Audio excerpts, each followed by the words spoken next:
Suasana di dalam makam pedang sangat tegang, dan wajah-wajah mereka yang terperangkap di dalamnya tampak sangat muram. Meskipun keempat penguasa di antara kerumunan itu masing-masing telah menahan satu boneka, semua orang yang hadir dapat dengan jelas melihat bahwa kekuatan keempat boneka ini sungguh di luar imajinasi. Jika situasi terus berlanjut, kelompok ini mungkin akan hancur di sini hari ini. Tuan, mengapa Tuan tidak memanggil budak pil roh dengan benda itu? Keempat boneka ini hanyalah sampah.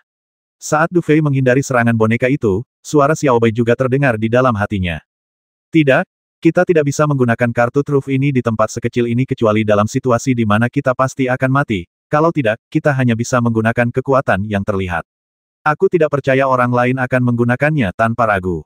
Du Fei mengangkat tangan kanannya, dan bila sihir ungu itu langsung mengeluarkan paku-paku es dan mengenai boneka itu. Ia kemudian tiba-tiba mundur dan berbicara dalam hati. Kalau begitu, kita hanya bisa memikirkan solusi lain. Xiao Bai terdiam sejenak sebelum melanjutkan, karena paviliun pedang kuno telah memasang jebakan berskala besar, tentu saja ini bukan untuk menipu siapapun. Jadi, ini bukan jalan buntu. Kalau tidak salah, solusi untuk jebakan ini kemungkinan besar ada di dalam makam pedang ini dan siapapun yang bisa menemukan solusinya kemungkinan besar akan mewarisi warisan paviliun pedang kuno.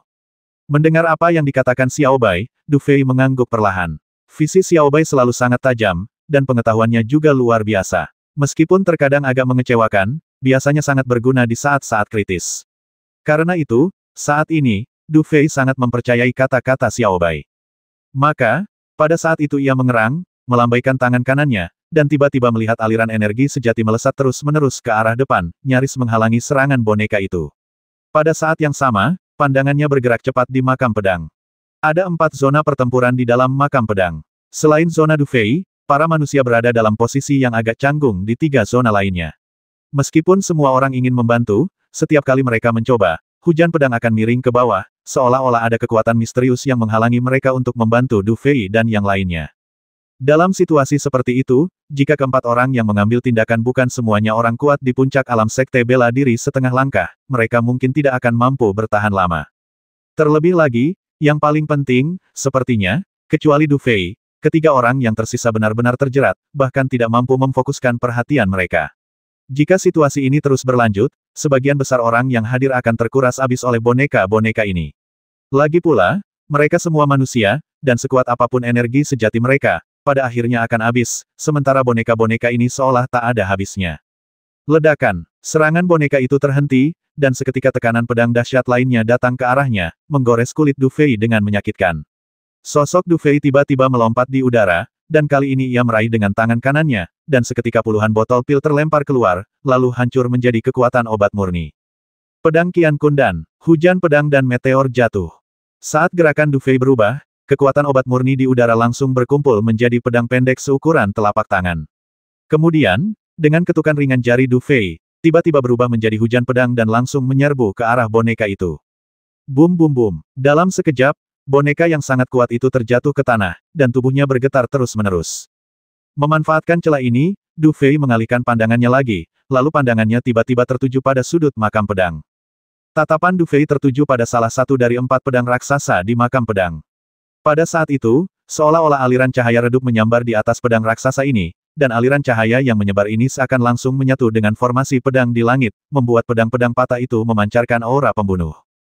Mungkinkah sumber energi formasi ini berasal dari keempat pedang raksasa ini? Menatap pemandangan itu, Du Fei bergumam dalam hati sambil berpikir. Setelah berpikir sejenak, Du Fei akhirnya memutuskan. Jika situasi ini terus berlanjut, tidak akan ada gunanya bagi siapapun. Sekarang ada kemungkinan untuk memecahkan kebuntuan, ia tidak boleh melewatkannya. Oleh karena itu, dalam sekejap pikiran, saat berikutnya, Du Fei menggertakkan giginya, menggerakkan tubuhnya, dan langsung menerkam ke arah pedang raksasa yang paling dekat dengannya. Kakak-kakak, di belakangnya, boneka yang awalnya menyerang Du Fei sepertinya merasakan sesuatu. Tiba-tiba bergetar, menghancurkan lightsaber yang tak berujung, lalu mengejar Du Fei dengan semburan aura pembunuh. Desir, pada saat ini, kecepatan Du Fei mencapai titik ekstremnya, dan dia bergegas ke sisi pedang raksasa itu hampir dalam sekejap mata. Suas-huas-hua, saat dia mendarat, formasi pedang padat di udara langsung berubah arah, dan kemudian, seperti guntur yang jatuh dari langit, semuanya runtuh dalam sekejap. Pedang Qian Kun dan jangan gerakan lonceng Qian Kun. Merasakan pemandangan ini, Du Fei menggertakkan gigi dan melambaikan tangan kanannya. Kali ini, yang dikeluarkannya bukanlah pil, melainkan sedikit sari danling. Kemudian, tanda di tangannya tiba-tiba berubah, dan tiba-tiba sebuah lonceng emas raksasa yang bersinar keemasan muncul di tubuhnya dalam sekejap. Lonceng emas raksasa ini tampaknya terbuat dari pedang panjang yang tak terhitung jumlahnya, dan sangat kuat. Klang klang klang. Detik berikutnya, hujan pedang yang lebat turun, membawa serta suara benturan logam yang nyaring. Di bawah hujan pedang, lonceng Qiankun yang dipanggil Du Fei juga mulai bergetar hebat. Lagi pula, di bawah pembentukan sekte kuno seperti itu, kekuatan manusia sangat terbatas. Orang menyebalkan, lawan, merasakan perubahan pada lonceng Qiankun, wajah Du Fei menjadi sangat buruk. Ia kemudian menggertakkan giginya, dan tiba-tiba bayangan ibel muncul dari belakangnya, lalu sebuah telapak tangan besar menghantam pedang raksasa di depannya. Tangan ibel pengasih yang agung. Ledakan. Di bawah kilatan cahaya biru muda, mengikuti pukulan Du Fei, pedang raksasa itu tiba-tiba bergetar hebat, kemudian retakan muncul di permukaannya, lalu dengan suara keras, pedang itu hancur berkeping-keping. Pada saat pedang raksasa ini retak, ketiga pedang raksasa lainnya tampak ditarik oleh sesuatu, dan retakan pun muncul pada mereka dalam sekejap, lalu mereka runtuh satu persatu. Tepat saat keempat pedang raksasa itu hancur bersamaan, 4 sinar cahaya keemasan menyembur keluar dari reruntuhan pedang raksasa itu secara bersamaan, lalu langsung terbang ke tengah makam pedang. Keempat sinar keemasan itu berkumpul dan langsung membentuk bola cahaya yang aneh. Kakak-kakak, saat bola cahaya itu terbentuk, pedang-pedang di langit tiba-tiba jatuh seolah-olah kehilangan kekuatannya, dan keempat boneka yang sangat kuat itu juga langsung mengeras pada saat ini, seolah-olah mereka kehilangan semua kekuatan mereka dalam sekejap. Adegan yang tiba-tiba ini membuat semua orang di makam pedang tercengang, kemudian pandangan mereka cepat berbalik dan seketika tertuju pada bola cahaya aneh di udara. Benda itu adalah warisan paviliun pedang kuno. Pada saat ini, suara Xiao Bei terdengar cepat, membuat wajah Du Fei sedikit gembira. Kemudian, tanpa menunggu orang lain bereaksi, Du Fei menghentakkan kakinya dengan keras, dan tubuhnya langsung mencapai batasnya, terbang langsung ke udara. Melihat tindakan Du Fei, pupil semua orang yang hadir sedikit mengecil. Siapapun yang ada di sini pasti bukan orang bodoh. Hampir pada saat sosok Du Fei melesat, sekelompok sosok juga tiba-tiba melompat dan langsung meraih bola cahaya di udara. Namun, meskipun orang-orang ini bereaksi cepat, mereka masih sedikit lebih lambat daripada Du Fei. Lagi pula, dialah orang pertama yang menemukan perubahan seperti itu, jadi kecepatannya tentu saja sedikit lebih cepat. Kakak Ye, apa kau tidak bergerak terlalu cepat?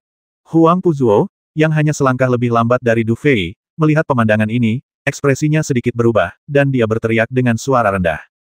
Du Fei, beraninya kau, Du Fei, kau mencari kematian. Hampir bersamaan, Molly dan Luo Kai bergegas mendekat, wajah mereka memerah. Lagi pula, merekalah yang pertama tiba di sini. Jika orang yang datang terlambat seperti Du Fei mendapat keuntungan dari mereka, mereka mungkin akan sangat marah sampai muntah darah. Namun, dalam situasi ini, ancaman tidak akan ada gunanya. Jadi, hampir pada saat yang sama ketika ketiga orang itu berteriak, Du Fei melengkungkan bibirnya dan telapak tangannya telah menggenggam bola cahaya. Tertawa, saat tangan Du Fei menggenggam pria botak itu, bola cahaya itu bergetar hebat, dan energi yang sangat kuat meledak, langsung menghempaskan Huang Puzuo dan yang lainnya. Namun, Du Fei, yang memegang bola cahaya di tangannya, sama sekali tidak terluka. Sebaliknya, bola cahaya itu terus naik, dan akhirnya membentuk pilar cahaya yang melesat ke langit. Retakan. Hampir bersamaan, sebuah retakan tiba-tiba muncul di dinding jauh di dalam makam pedang, dan kemudian sebuah pintu besar muncul samar-samar. Saat pintu itu muncul, seberkas cahaya yang menyelimuti Du Fei berkelebat dan langsung menyerbu masuk bersama Du Fei. Berdengung. Saat Du Fei melesat masuk, retakan itu menghilang dengan kecepatan yang luar biasa cepat. Ketika Huang Puzuo dan yang lainnya melihat pemandangan ini, ekspresi mereka berubah drastis. Kecepatan semua orang sangat cepat, dan mereka bergegas menuju kedalaman makam pedang hampir seketika. Namun, semua yang baru saja terjadi hampir dalam sekejap, jadi orang-orang ini sangat cepat, tetapi mereka masih agak lambat. Meskipun mereka hanya sedikit lambat, mereka kehilangan satu-satunya kesempatan untuk memasuki rumah harta karun di makam pedang. Desir, sosok-sosok turun ke kedalaman makam pedang, dan saat mereka menatap dinding yang kini dipoles sempurna, wajah mereka langsung muram. Pemandangan tadi jelas merupakan upaya gabungan dari keempat pihak, namun tanpa diduga, harta karun itu berakhir di tangan satu orang. Seluas apapun pikiran orang-orang yang hadir, mereka tak kuasa menahan rasa frustrasi. Terutama tangan hantu Luo Kai. Saat itu, ia menghantamkan telapak tangannya ke dinding dengan keras. Ketika ia melihat riak-riak menyebar, wajahnya langsung berubah menjadi agak mengerikan dan terdistorsi. Huang Puzuo, Molly dan yang lainnya juga tampak tidak senang, tetapi karena tidak ada seorang pun di pihak mereka yang dibunuh oleh Du Fei, meskipun wajah mereka tampak tidak senang, mereka tidak seburuk wajah Luo Kai. Alkemis Ye Fei ini memang tidak sederhana, aku tidak menyangka begitu banyak dari kita yang tertipu olehnya. Huang Puzuo menatap pemandangan di depannya, lalu sesaat kemudian ia menggelengkan kepala dan tersenyum pahit. Aku akan menunggu di sini. Aku yakin dia tidak akan pernah keluar. Luo Kai mencibir dan berkata sambil menggertakkan gigi. Haha, karena saudara Luo sangat tertarik, ayo kita tunggu di sini. Kita di Istana Serigala Liar harus mencoba peruntungan di tempat lain. Molly tampak cukup berpikiran terbuka. Ia hanya tersenyum tipis, lalu menatap Wan Ling dengan tatapan yang agak aneh. Selama orang-orang dari Sekte 10.000 Pedang belum mendapatkan warisan paviliun pedang kuno, maka tidak apa-apa. Mendengar ini, Wan Ling mencibir. Ia tidak banyak bicara setelahnya. Ia hanya melesat dan mendarat di sudut makam pedang. Ia perlahan menutup mata dan menggodanya. Jelas, ia belum siap untuk pergi. Saat ini, lempengan batu di pintu masuk makam pedang telah menghilang, tetapi meskipun demikian, tidak ada seorang pun yang menunjukkan niat untuk pergi. Hanya Huang Puzuo yang melirik pemandangan itu sambil tersenyum, lalu perlahan menggelengkan kepalanya dan menghilang dalam sekejap. Orang-orang dari klan hantu dan aula serigala liar semuanya memasang ekspresi muram saat ini. Namun, seolah-olah mereka memiliki semacam pemahaman diam-diam, mereka masing-masing memilih tempat dan duduk bersila untuk mengatur napas. Seolah-olah mereka bertekad untuk menunggu Du Fei muncul. Ruang itu gelap gulita, tetapi dengan kedatangan Du Fei, segala sesuatu di sekitarnya tampak terang benderang. Kemudian, sebuah rumah harta karun besar tiba-tiba muncul di hadapan Du Fei. Pada saat ini, cahaya keemasan di depan mata Du Fei telah sepenuhnya menghilang, dan bola cahaya keemasan di tangannya juga telah menghilang. Yang muncul di hadapannya adalah gunung harta karun yang terdiri dari tumpukan ramuan, jimat bela diri, dan gulungan. Ini adalah adegan yang sangat mendebarkan, bahkan Du Fei, yang sangat kaya, tidak dapat menahan diri untuk tidak terkesiap pada saat ini. Harta karun sekte-sekte kuno ini memang luar biasa kaya. Menatap pemandangan di depannya, bahkan Du Fei yang biasanya tenang pun tak kuasa menahan napas, lalu melambaikan tangan kanannya, siap menyimpan semua harta karun ini. Lambat, tepat ketika Du Fei hendak bertindak, Xiao Bei tiba-tiba melompat keluar dan berkata dengan suara yang dalam. Ada apa? Du Fei sedikit mengernyit saat melihat Xiao Bei muncul. Benda-benda di depanku ini tidak mudah untuk diambil, kata Xiao Bei dengan suara rendah setelah melihat sekeliling. Oh, apa katamu? Du Fei juga melirik dan berbisik, tetapi dia tidak melihat apapun. Barang-barang ini sudah ada di sini entah sudah berapa tahun, tapi lihat, semuanya tampak baru. Apa kau tidak merasa ada yang salah? Xiao Bei memutar bola matanya. Mendengar ini, Du Fei mengangguk. Meskipun benda-benda di depannya tampak baik-baik saja, benda-benda itu memang terlalu baru, seolah-olah ada yang menjaganya setiap hari. Apa yang harus kita lakukan sekarang? Kita tidak bisa pergi ke Gunung Harta Karun dan pulang dengan tangan kosong, kan? Du Fei merentangkan tangannya. Apa yang harus kita lakukan? Xiao Bei tersenyum tipis. Tuan, Anda belum cukup berpengalaman. Siapapun yang jeli pasti tahu bahwa harta karun ini hanyalah jebakan. Harta karun asli di paviliun pedang kuno jelas bukan ini. Karena itu, sebaiknya jangan sentuh apapun. Oh, maksudmu, benda-benda ini jebakan, atau dalam arti lain, mereka adalah pelindung warisan sekte? Du Fei berpikir sejenak dan berkata, namun, jika begitu banyak hal baik hanya digunakan sebagai jebakan, bukankah tindakan paviliun pedang kuno terlalu berlebihan? Harta karun sekte-sekte kuno ini sungguh di luar imajinasi orang desa sepertimu, Tuan. Kalau Tuan saja tak tahan dengan masalah kecil ini, bagaimana mungkin Tuan bisa mendapatkan warisan paviliun pedang kuno lagi pula? Kalau tebakanku benar, kalau Tuan berani menyentuh benda-benda ini, mungkin kita takkan bisa keluar.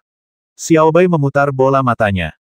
Terlalu berlebihan. Mendengar ini, Du Fei tak kuasa menahan diri untuk menjulurkan lidahnya sedikit. Mana mungkin aku bohong kalau benda-benda ini bisa diambil, aku jamin tangan dan kakiku lebih cepat darimu. Xiao Bei memutar bola matanya dan cemberut. Mendengar ini, Du Fei hanya bisa merentangkan tangannya, tetapi rasa panas di matanya perlahan menghilang. Meskipun ia tahu jika ia bisa mengumpulkan semua barang di sini, ia akan langsung menjadi cukup kaya untuk menyaingi sebuah negara, ia tetap sangat tenang. Tentu saja, ia tahu jika ia menyentuh barang-barang ini begitu saja, akan ada konsekuensi yang tak terduga. Apa yang harus kita lakukan sekarang? Du Fei menyapukan pandangannya ke gunung harta karun itu, lalu berkata dengan ringan. Ayo kita lihat-lihat, lagi pula kita tidak terburu-buru. Kata Xiao Bei acuh tak acuh. Mendengar ini, Du Fei mengangguk perlahan, lalu mengarahkan jari-jari kakinya dan melompat ke udara, lalu perlahan-lahan bergerak di udara. Baru setelah mencapai udara, Du Fei menyadari ada yang tidak beres. Gudang harta karun ini luar biasa besar. Gunungan emas dan harta karun itu tampak tak berujung, menyebar ke segala arah. Berbagai ramuan dan jimat seni bela diri berserakan di mana-mana seperti kubis. Meskipun Du Fei sudah tenang, ia tak kuasa menahan napas melihat pemandangan itu. Setelah berusaha keras, ia akhirnya tenang dan segera bergerak di sekitar rumah harta karun. Untungnya, kali ini ia tidak membuang waktu terlalu banyak dan segera menemukan paviliun giok putih di tengah rumah harta karun. Pandangan Du Fei tertuju pada posisi itu, karena di sana ia melihat sesosok tubuh duduk bersila. Kemunculan tiba-tiba sosok ini sempat membuat Du Fei tegang, namun ia segera sedikit rileks, karena jelas tidak ada kehidupan di sosok ini. Sepertinya itu hanyalah kerangka. Du Fei bergerak sedikit dan langsung mendarat di paviliun. Ia melirik sekilas dan sedikit terkejut mendapati kerangka di depannya terawetkan dengan sangat baik. Jika bukan karena ketiadaan nyawa, siapapun mungkin akan mengira itu orang hidup. Namun, Du Fei tahu bahwa mayat yang terawetkan dengan baik seperti itu adalah bahan terbaik untuk memurnikan Danu. Namun, ia bukan tipe orang gila yang tidak akan melepaskan mayat sekalipun, jadi meskipun pikiran ini terlintas di benaknya, ia tidak banyak bicara. Orang ini bisa muncul di sini, dan jasadnya bisa terawetkan begitu lama setelah kematiannya. Kalau aku tidak salah, dia pasti memiliki kekuatan setidaknya setara dengan seorang master bela diri tingkat menengah tingkat 5 saat masih hidup. Dan dengan kekuatan seperti itu, kemungkinan besar dia adalah tokoh penting di sekte ini, Shenzhen, dan mungkin pemimpin sekte. Xiaobei melompat ke depan jasad itu, menatapnya sejenak, lalu berbicara perlahan. Pemimpin sekte Du Fei menarik napas dalam-dalam setelah mendengar ini, lalu perlahan berkata, bukan tidak mungkin. Lagi pula, kita baru saja melihat sebagian besar orang dari paviliun pedang kuno telah meninggal. Jadi, bukan tidak mungkin pemimpin sekte akhirnya meninggal di sini. Aku hanya tidak tahu persis apa yang terjadi di sini saat itu. Ini sesuatu yang tidak bisa kita ketahui. Ayo kita ambil saja. Xiaobei menunjuk kotak kayu di pelukan mayat itu dan berkata perlahan, kalau tidak salah, warisan paviliun pedang kuno ada di dalamnya. Mendengar ini, mata Du Fei sedikit berkilat, dan tatapannya beralih ke kotak kayu di pelukan mayat. Di dalam kotak kayu ini, ia juga bisa merasakan aura pedang yang sangat tajam terpancar darinya. Sepertinya benda ini adalah warisan dari paviliun pedang kuno. Setelah tatapannya membeku sesaat, Du Fei menarik napas dalam-dalam perlahan, lalu dengan ringan meraih udara dengan tangan kanannya. Tiba-tiba, kotak kayu itu melompat tiba-tiba dan jatuh ke tangannya. Desir. Namun, saat kotak kayu itu jatuh ke tangan Du Fei, mayat yang telah kehilangan seluruh nyawanya itu tiba-tiba membuka matanya perlahan, berdiri tiba-tiba, dan kemudian tatapannya yang sangat tajam langsung tertuju pada Du Fei. Adegan ini mengejutkan Du Fei. Ia meraih Xiaobei dan langsung mundur ke tepi paviliun, wajahnya penuh kewaspadaan. Namun, tanpa diduga, mayat yang berdiri itu tidak menyerang Du Fei, melainkan menatapnya dengan tatapan aneh. Setelah beberapa saat, ia mendesah pelan dan berkata, sepertinya kaulah yang menghancurkan formasi yang kubuat. Kau senior, apakah kau masih hidup? Du Fei sedikit terkejut ketika mendengar mayat itu berbicara, tetapi ia tetap membungkuk sedikit hormat dan berkata dengan suara rendah. Kau tidak jahat? Mayat itu seolah tidak mendengar kata-kata Du Fei. Ia mengamati sekeliling sebelum melanjutkan, perangkap yang kupasang ini berdasarkan hati manusia. Meskipun terlihat sederhana, perangkap itu penuh dengan niat menghabisi. Menurutku, bahkan jika kau memasuki tempat ini, kau mungkin tidak bisa tetap tenang. Tapi kau bisa tetap tenang. Sepertinya kau memang orang yang ditakdirkan untuk paviliun pedang kunoku. Ini ketika Du Fei mendengar mayat itu mengatakan ini, dia tidak tahu bagaimana harus menjawab untuk sesaat. Namaku Patua Gujian, dan aku generasi terakhir pemimpin paviliun pedang kuno. Yang tersisa di sini hanyalah jejak obsesiku. Sedangkan aku, entah sudah berapa tahun berlalu sejak aku meninggal. Mayat yang menyebut dirinya Patua Gujian itu berkata dengan tenang, dengan tangan di belakang punggungnya, penyesalan terbesarku saat itu adalah aku tidak dapat menemukan warisan yang telah kupelajari, yang menyebabkan hilangnya warisan paviliun pedang kuno.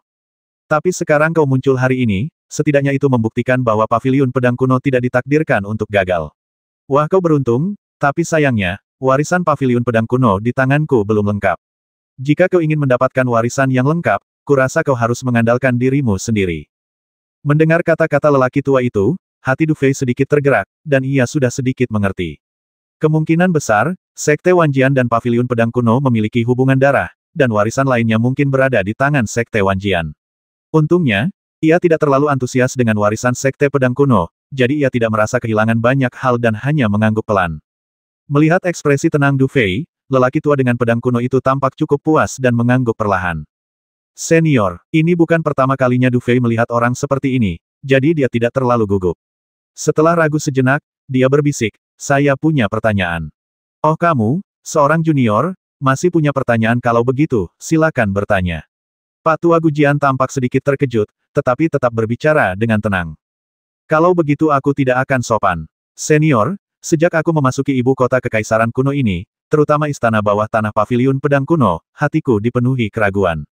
Hanya dengan melihat pintu paviliun pedang kuno, aku tahu pasti ada banyak sekte dan orang kuat di ibu kota kekaisaran kuno ini. Tapi dalam legenda kita, ibu kota kekaisaran kuno ini hancur dalam satu hari. Aku tidak tahu apa yang terjadi saat itu.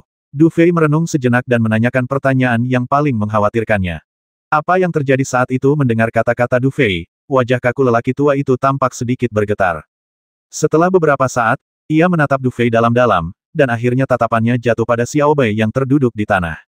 Setelah beberapa saat, ia perlahan berkata, jika kau bertanya pada orang lain, aku mungkin tidak bisa memberitahunya.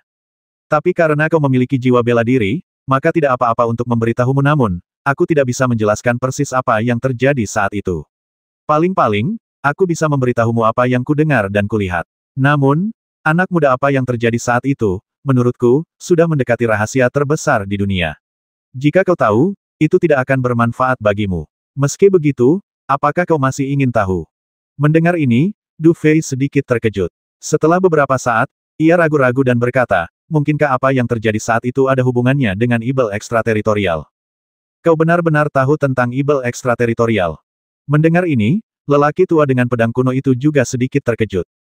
Setelah beberapa saat, ia menghela napas dan perlahan menggelengkan kepalanya, lalu berkata, sepertinya semuanya sudah ditakdirkan. Seperti yang dikatakan orang itu, jika suatu hari seseorang bisa mengetahui apa yang terjadi di ibu kota kekaisaran kuno ini, maka ia pasti sudah terlibat dalam masalah ini sejak lama. Sepertinya obsesi lelaki tua ini yang telah bertahan selama bertahun-tahun bukannya tanpa arti. Anak muda, kau harus memperhatikannya baik-baik. Setelah mengatakan itu, lelaki tua Gujian dengan lembut menggenggamnya dengan telapak tangannya yang kering, dan seketika, aliran tipis energi sejati perlahan menyelimuti tubuh Du Fei.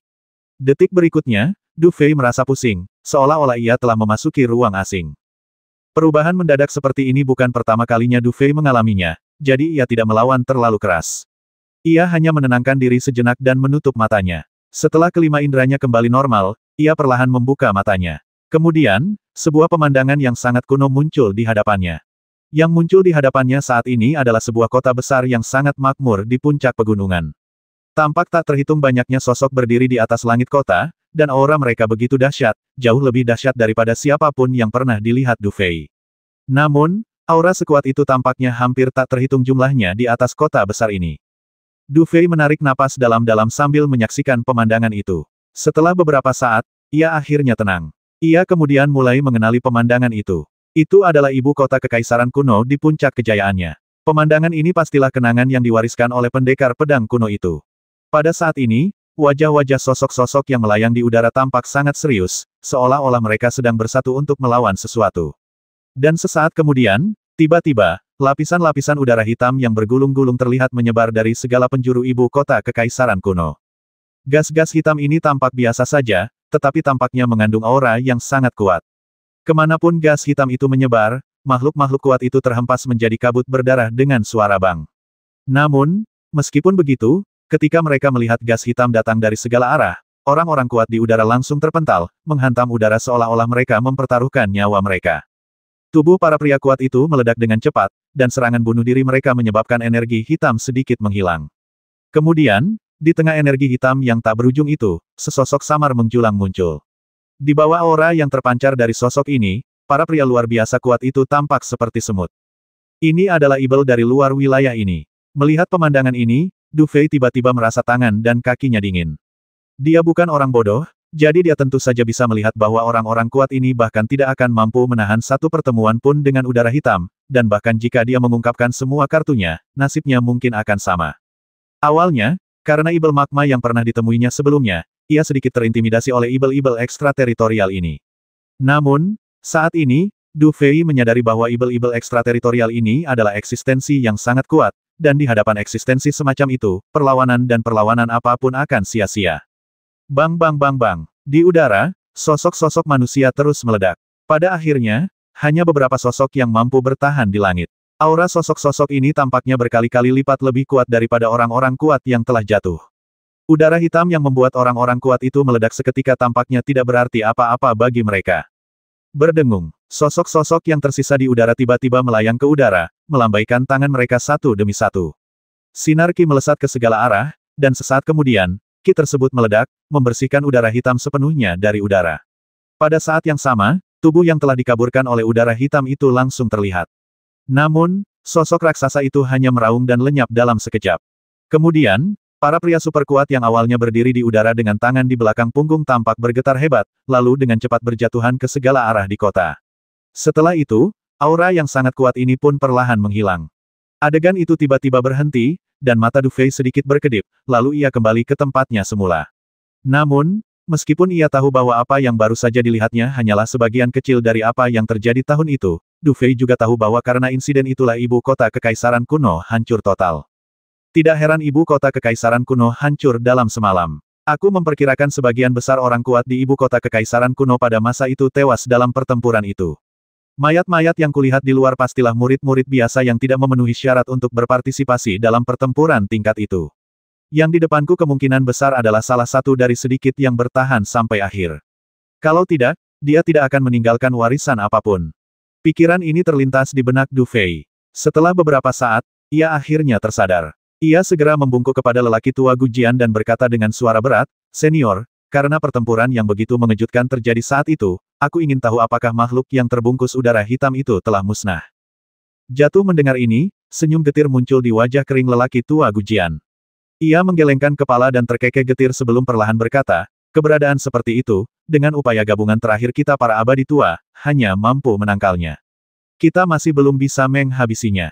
Namun, karena kau masih bisa muncul di sini saat ini, itu berarti setelah kita, pasti ada orang kuat lain yang bertindak untuk menyegelnya. Kalau tidak, dunia ini pasti sudah hancur olehnya sejak lama." Du Fei akhirnya menghela napas lega setelah mendengar apa yang dikatakan lelaki tua Gujian. Lagi pula, jika makhluk seperti itu masih ada di ibu kota kekaisaran kuno ini, maka hal pertama yang akan ia lakukan adalah melarikan diri tanpa sepatah kata pun. Tidak akan ada yang peduli dengan persaingan istana. Baiklah, anak muda, sekarang kau sudah tahu semua yang perlu kau ketahui, dan waktuku sudah habis. Aku tak bisa berkata apa-apa lagi. Aku hanya berharap kau bisa meneruskan warisan paviliun pedang kunoku. Jika kau tidak tertarik, carilah warisan untuk paviliun pedang kunoku. Itu caraku berterima kasih padamu. Pria tua itu sepertinya menyadari bahwa Du Fei tidak terlalu tertarik dengan warisan paviliun pedang kuno, tetapi ekspresinya tidak berubah. Ia hanya berkata dengan tenang, "Dan ini, anggap saja sebagai hadiah dariku untukmu." Begitu ia selesai berbicara, lelaki tua dengan pedang kuno itu meledak menjadi bubuk dengan suara bang. Saat tubuhnya meledak, sebuah bola cahaya keemasan tiba-tiba muncul di udara dan melayang lembut di depan Du Fei. Ini melihat pemandangan di depannya, Du Fei menghela napas dalam-dalam. Setelah beberapa saat, tatapannya perlahan jatuh pada bola cahaya itu. Ini niat pedang. Tepat ketika Du Fei sedikit mengernyit, Xiao Bei tiba-tiba berbicara dengan sedikit terkejut. Niat pedang apa maksudnya? Du Fei ragu-ragu. Xiao Bei menatap bola cahaya itu sejenak, lalu mengangguk dan berkata, "Tuan, Anda harus tahu bahwa tinju memiliki niat tinju, telapak tangan memiliki niat telapak tangan, dan pedang secara alami juga memiliki niat pedang. Dan meskipun niat pedang bukanlah warisan, juga bukan seni bela diri, atau yuandan, itu lebih seperti bentuk pengalaman. Saya tidak pernah membayangkan bahwa kultivasi master pedang kuno telah mencapai titik di mana ia dapat memadatkan niat pedang. Jika Anda benar-benar ingin menghitung, niat pedangnya jauh lebih berharga daripada apa yang disebut warisan paviliun pedang kuno. Tuan, Anda telah mendapatkan tawaran besar kali ini. Niat pedang." Mendengar ini, Du Fei mengangguk perlahan.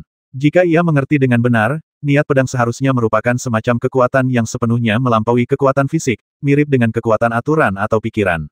Jika kekuatan semacam ini diperoleh, kekuatannya secara alami akan sangat dahsyat. "Terima kasih atas hadiahnya, senior." Setelah memahami hal ini, Du Fei tidak berpura-pura. Ia hanya membungkuk sedikit ke arah bola cahaya itu, lalu mengulurkan tangan dan meraihnya. Tertawa, saat telapak tangan Du Fei mencengkeram bola cahaya, pikirannya menjadi sedikit linglung, lalu sebuah gambaran kuno muncul dalam benaknya. Dalam gambar tersebut, terdapat barisan pegunungan yang tak terputus, dan di depannya, terdapat seorang lelaki tua yang memegang pedang di satu tangan dan berdiri perlahan. Lelaki tua dalam gambar tersebut hanya memperlihatkan punggungnya kepada Du Fei. Kemudian, Du Fei melihat lelaki tua itu dengan lembut mengangkat pedang panjang di tangannya dan kemudian perlahan mendorongnya ke depan. Ledakan. Pedang ini tampak biasa saja, tetapi ketika diluncurkan, ruang di sekitarnya tampak berputar dengan hebat. Kemudian, Pegunungan yang tak berujung tampak berguncang terus-menerus. Ketika pedang diluncurkan, pegunungan itu langsung hancur berkeping-keping. Sebilah pedang saja bisa menghancurkan pegunungan. Betapa dahsyatnya, dan betapa dahsyatnya. Kekuatan dahsyat ini mengirimkan gelombang keterkejutan dan ketakutan yang menggetarkan hati Du Fei. Ia selalu yakin kemampuannya cukup mengesankan, tetapi kini ia menyadari bahwa di hadapan monster-monster tua itu, ia bagaikan semut. Jika dipikir-pikir lagi, bahkan makhluk seperti itu pun akan musnah ketika berhadapan dengan ibel-ibel ekstrateritorial itu. Ia benar-benar bertanya-tanya seberapa kuatkah ibel-ibel ekstrateritorial itu sebenarnya. Desir, pemandangan di depannya perlahan menghilang, lalu pikiran Du Fei terguncang dan ia kembali pulih. Saat itu, bola cahaya di tangannya telah menghilang, dan sebuah lightsaber seukuran sebutir beras muncul di telapak tangannya. Niat pedang karena itu hadiah dari Pak Tua Gujian, maka sebut saja niat pedang kuno. Du Fei menarik napas perlahan, ragu sejenak, lalu pikirannya bergerak sedikit. Dalam sekejap, ia menyerap niat pedang kuno ke tengah alisnya dan memeliharanya dalam ruang kesadarannya. Hal-hal seperti niat pedang sangatlah misterius, dan Du Fei tidak tahu bagaimana menghadapinya. Namun, ia berpikir jika ia menggunakan kekuatan mental untuk mengembangkannya, efeknya pasti akan baik. Setelah menyelesaikan tindakan ini, Du Fei merasakan sedikit perubahan dalam pikirannya, dan setelah merasa bahwa ia tampaknya dapat memanggil niat pedang sesuka hati, ia merasa lega. Saat itu, ia memiliki firasat aneh jika ia dapat memasukkan sedikit niat pedang ke dalam serangan pedangnya, kekuatan pedang itu mungkin akan mengguncang dunia.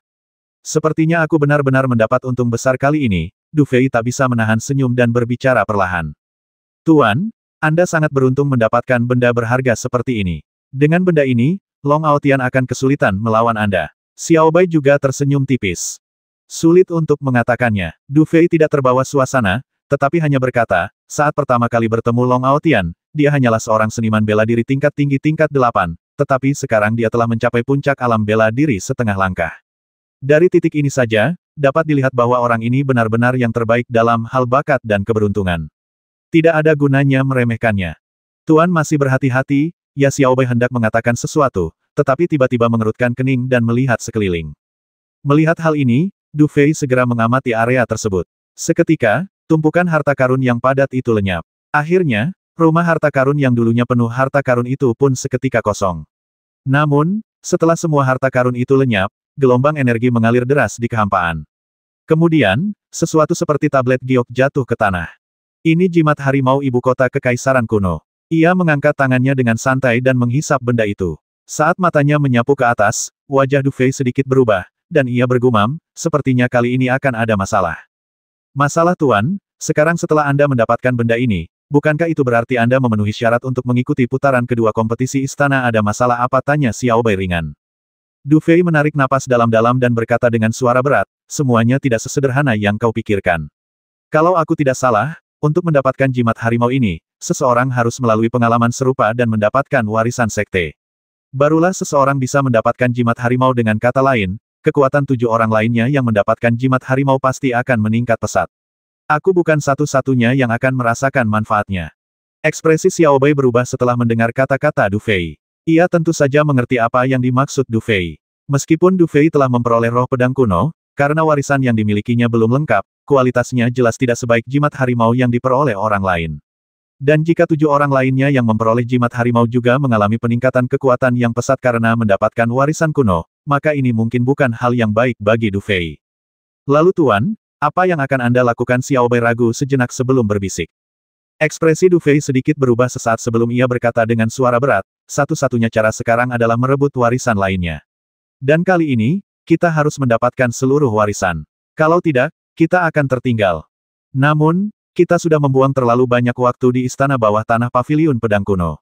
Kalau kita keluar, aku khawatir kita tidak akan sampai tepat waktu. Xiao Bai mengerutkan kening. Tidak apa-apa. Du Fei menarik napas dalam-dalam. Jimat harimau di tempat lain mudah didapat, tapi kurasa ada satu tempat di mana jimat harimau itu pasti tidak mudah didapat dan itu adalah kesempatan kita. Di mana? Kota Kekaisaran Kuno. Du Fei mengucapkan 3 kata ini dengan ringan, tetapi ekspresi Xiao Bai langsung berubah aneh. Pernyataan Du Fei memang benar. Fakta bahwa keluarga Kekaisaran Kuno mampu mengumpulkan begitu banyak individu kuat di ibu kota Kekaisaran jelas menunjukkan bahwa mereka sangat kuat saat itu. Terlebih lagi, paviliun pedang kuno pun meninggalkan warisan, jadi keluarga Kekaisaran Kuno pasti juga meninggalkan sesuatu. Namun, kontribusi keluarga kerajaan selalu yang terbesar, jadi mendapatkannya tak diragukan lagi yang paling sulit. Terlebih lagi, banyak sekali orang yang mengincar keluarga kerajaan. Kalau begitu, kita harus sedikit mempercepat langkah lagi pula, keadaan di sini tidak damai. Setelah kita keluar, mungkin akan ada beberapa masalah kecil yang harus diselesaikan. Kata Xiao Bai sambil tersenyum tipis. Du Fei mengangguk pelan, lalu melambaikan tangannya dan berkata ringan, ayo pergi, aku ingin melihat siapa yang berani berdiri di luar dan menghalangi jalanku. Setelah mengatakan itu, Du Fei dengan santai memasukkan jimat harimau itu ke dalam cincin roh hitam. Pikirannya langsung bergerak, dan tubuhnya mendarat di tempat ia masuk tadi. Kemudian ia merasakan gerakan lambat di ruang itu, dan seketika, tubuhnya menghilang di dalam rumah harta karun raksasa ini. Ketika sosok Du Fei muncul lagi di kedalaman makam pedang, energi sejatinya yang kuat meledak hampir seketika, membentuk pertahanan yang sangat kuat di sekelilingnya. Namun, serangan yang diharapkan tidak terjadi. Namun, ketika ia melihat keluar, ia mencibir. Saat ini, baik orang-orang dari Aula Serigala Liar maupun orang-orang dari Gerbang Hantu belum pergi. Mereka semua duduk bersila di tanah, jelas menunggunya. Alasan mengapa dia tidak diserang mungkin karena Wan Ling yang duduk sendirian di samping. Orang-orang ini tidak sebaik yang saya kira. Dor. Begitu Du Fei muncul, semua orang yang tadinya duduk bersila di tanah langsung berdiri, dan aliran ki yang kaya memancar dari mereka. Kecuali Wan Ling, semua orang dari Aula Serigala Liar dan Gerbang Hantu memusatkan pandangan mereka pada kotak kayu di tangan Du Fei, mata mereka berkilat merah. Namun, menghadapi situasi ini, ekspresi Du Fei tidak berubah sama sekali. Awalnya, ia sedikit waspada terhadap Huang Puzuo, tetapi karena guru yang sebenarnya sedang pergi, orang-orang dari Gui Yumen dan Huang Langhol tidak bisa terlalu menekannya. Kau kembali. Wan Ling juga berdiri perlahan. Dengan satu gerakan, ia mendarat di samping Du Fei di bawah tatapan menghabisi Luo Kai dan Moli, lalu berbicara perlahan. Yah, aku beruntung. Inilah yang kita sepakati. Du Fei mengangguk ringan, lalu dengan santai melemparkan kotak kayu di tangannya kepada Wan Ling, lalu bertepuk tangan, memberi isyarat kepada Wan Ling untuk pergi. Pada saat ini, mereka berdua tampaknya tidak menyadari orang-orang dari Gui Yumen dan Huang Langhol yang tengah memperhatikan mereka dengan penuh rasa ingin tahu. Hehehe Ye Fei, kau hebat, kau tak hanya merebut barang-barangku, tapi sekarang kau terang-terangan memberikan keuntungannya. Apa kau benar-benar berpikir aku, Luo Kai, adalah manusia tak terlihat melihat pemandangan ini? Luo Kai, tangan hantu, akhirnya tak kuasa menahan amarah di hatinya. Ia menatap Du Fei dan berkata dengan nada bengis. Apakah kamu masih ingin merebutnya? Du Fei meliriknya sekilas dan berbicara dengan suara datar. Mengambilnya Luo Kai tersenyum dingin dan berkata dengan tenang, Ye Fei, jangan pikir kita semua bodoh. Apa yang kau berikan pada Wan Ling hanyalah warisan dari Paviliun Pedang Kuno. Sekte Wanjian dan Paviliun Pedang Kuno agak terkait, jadi masuk akal baginya untuk mendapatkan benda itu. Namun, aku tidak bisa hanya melihatmu mengambil benda lain di depanku. Oh, Du Fei memiringkan kepalanya sedikit. Ye Fei, kalau kau tahu apa yang baik untukmu, serahkan saja jimat harimau itu, dan aku akan berpura-pura tidak terjadi apa-apa sebelumnya. Luo Kai menatap Du Fei dengan niat menghabisi di wajahnya, lalu berkata perlahan, aku tahu kau juga ahli tingkat puncak sekte bela diri setengah langkah, tapi aku tetap harus memberitahumu. Meskipun kita berdua ahli tingkat puncak sekte bela diri setengah langkah, perbedaan di antara kita masih sangat besar. Aku akui kau kuat, tapi di hadapanku, Gui Yumen, kau bukan apa-apa. Asalkan kau menyerahkan jimat harimau itu, pembunuhanmu terhadap Li Kui sebelumnya bisa dihapuskan. Sebaiknya kau pikirkan baik-baik sebelum berteman atau bermusuhan denganku, Gui Yumen.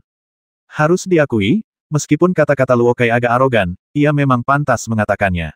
Lagi pula, di balik Luo Kai terdapat sekte hantu-hantu yang sangat kuat. Meskipun Du Fei seorang alkemis, ia pada akhirnya sendirian di ibu kota kekaisaran kuno ini.